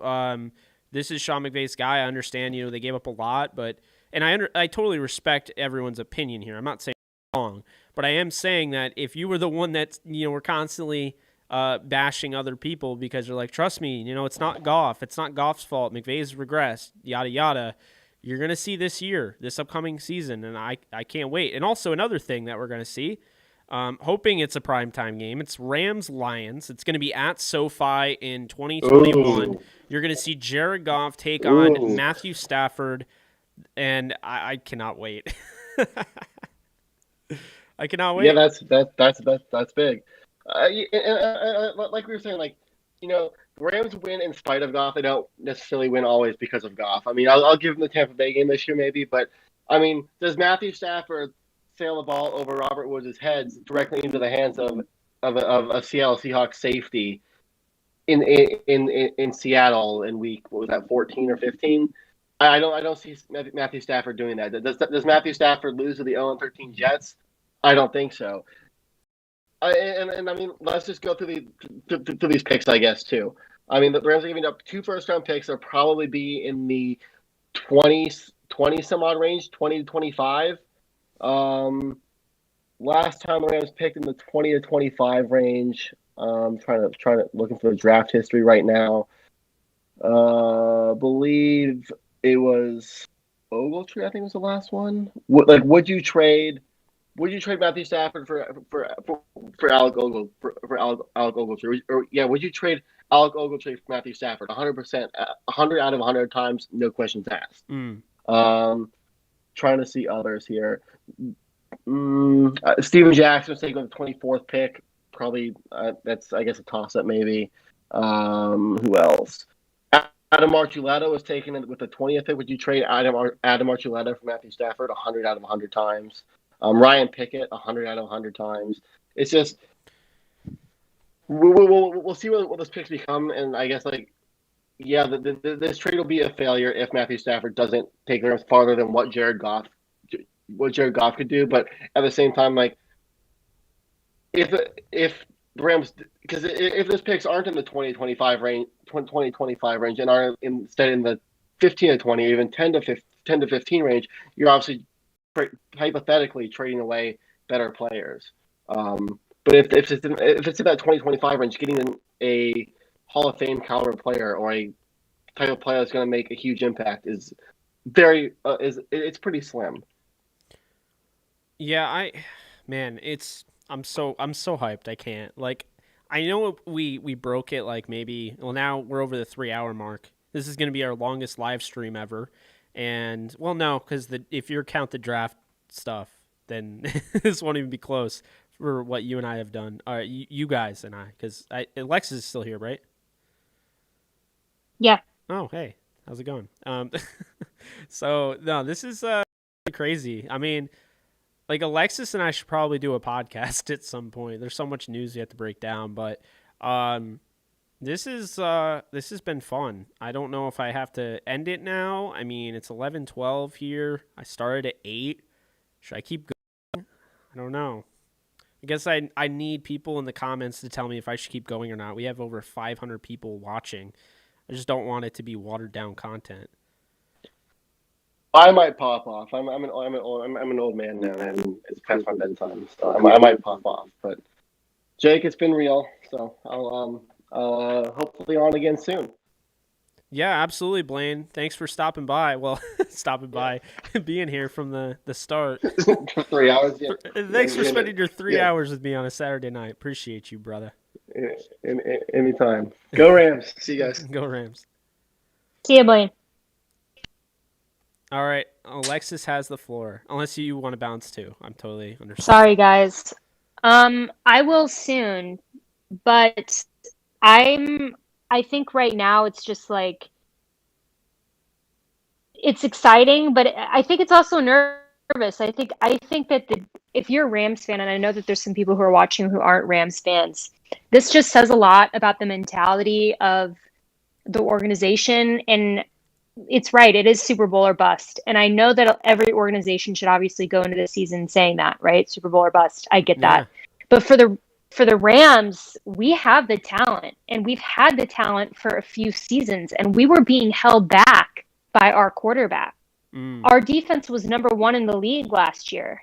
We have a lot of talent on offense, and the guy that was holding us back was Jared Goff. And I don't have anything against Jared Goff. He did a lot for the Rams in his first few seasons. He's a great guy. All the fans really loved him. And it's a shame that this is kind of the way he went out, because I feel like he went out kind of on a sour note with the fans and the management and obviously McVay. And I wish nothing but success for him in Detroit. As weird as that sounds, I hope that he gets his groove back, and I hope he's fine. But for Rams fans, this is a new start. And we are getting Matthew Stafford. And like I said, I think next season is going to be all telling. I think that it's going to be a make it or break it season for him with the Rams, honestly. Obviously, his contract is up in 2022. And I think we're really going to see, is this a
right. Do you guys hear me now? Let's see.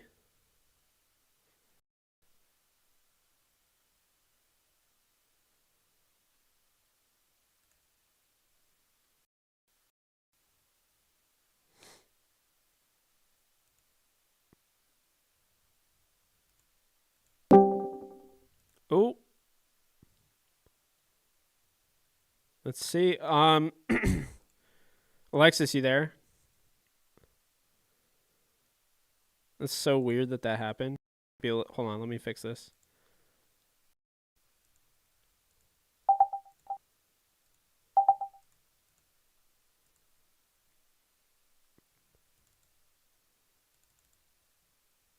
What is going on? Oh, we got it. We fixed it. There we go. Fixed it. I don't Can know. you hear Like, it me? was so weird. Yeah, like now everybody can hear us and, Cool. you know. I'm sure I still sound terrible, but because of these AirPods, but We're I don't back. even remember what I was talking about, but I'm just going through Twitter right now, kind of seeing the reaction, and I think that from what I'm seeing at least on Twitter, it was kind of like, yeah, Matthew Stafford wasn't worth it for the picks, but it was worth getting rid of Jared Goff's contract, which is kind of what we touched on earlier. Yeah. No, I definitely agree with that. And you know, like I said, I think with every trade, not just this one, everyone in the NFL, you really, unless it's like you're trading for a Tom Brady or Aaron Rodgers or whatever, you really don't know how it's going to work until midway through the next season. So, that's just the way it goes really with any player. You don't know because you see it all the time. Players get traded and they perform better or much worse. So, I think right now, what we should focus on is Jared Goff is gone, which sounds so weird because he's like been our quarterback obviously for 5 years, and a lot of people at first really pounded the table for Jared Goff. I know I did, especially obviously the season he took us to the Super Bowl, and even the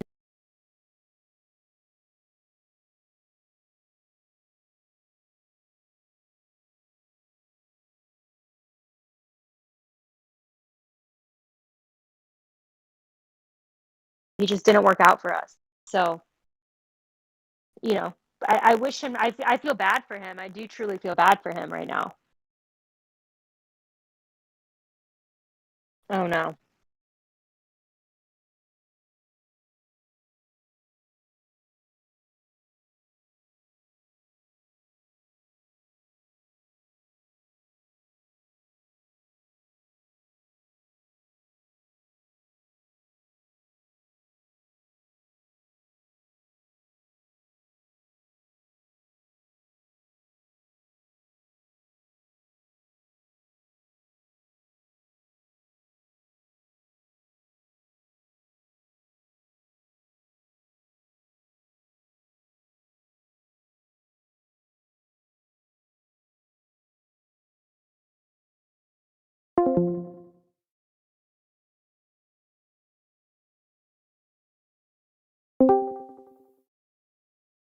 They heard me. They can hear. Can you guys hear me? Oh, there we go. Yeah, they said that they can hear me. Can you guys hear me in the chat?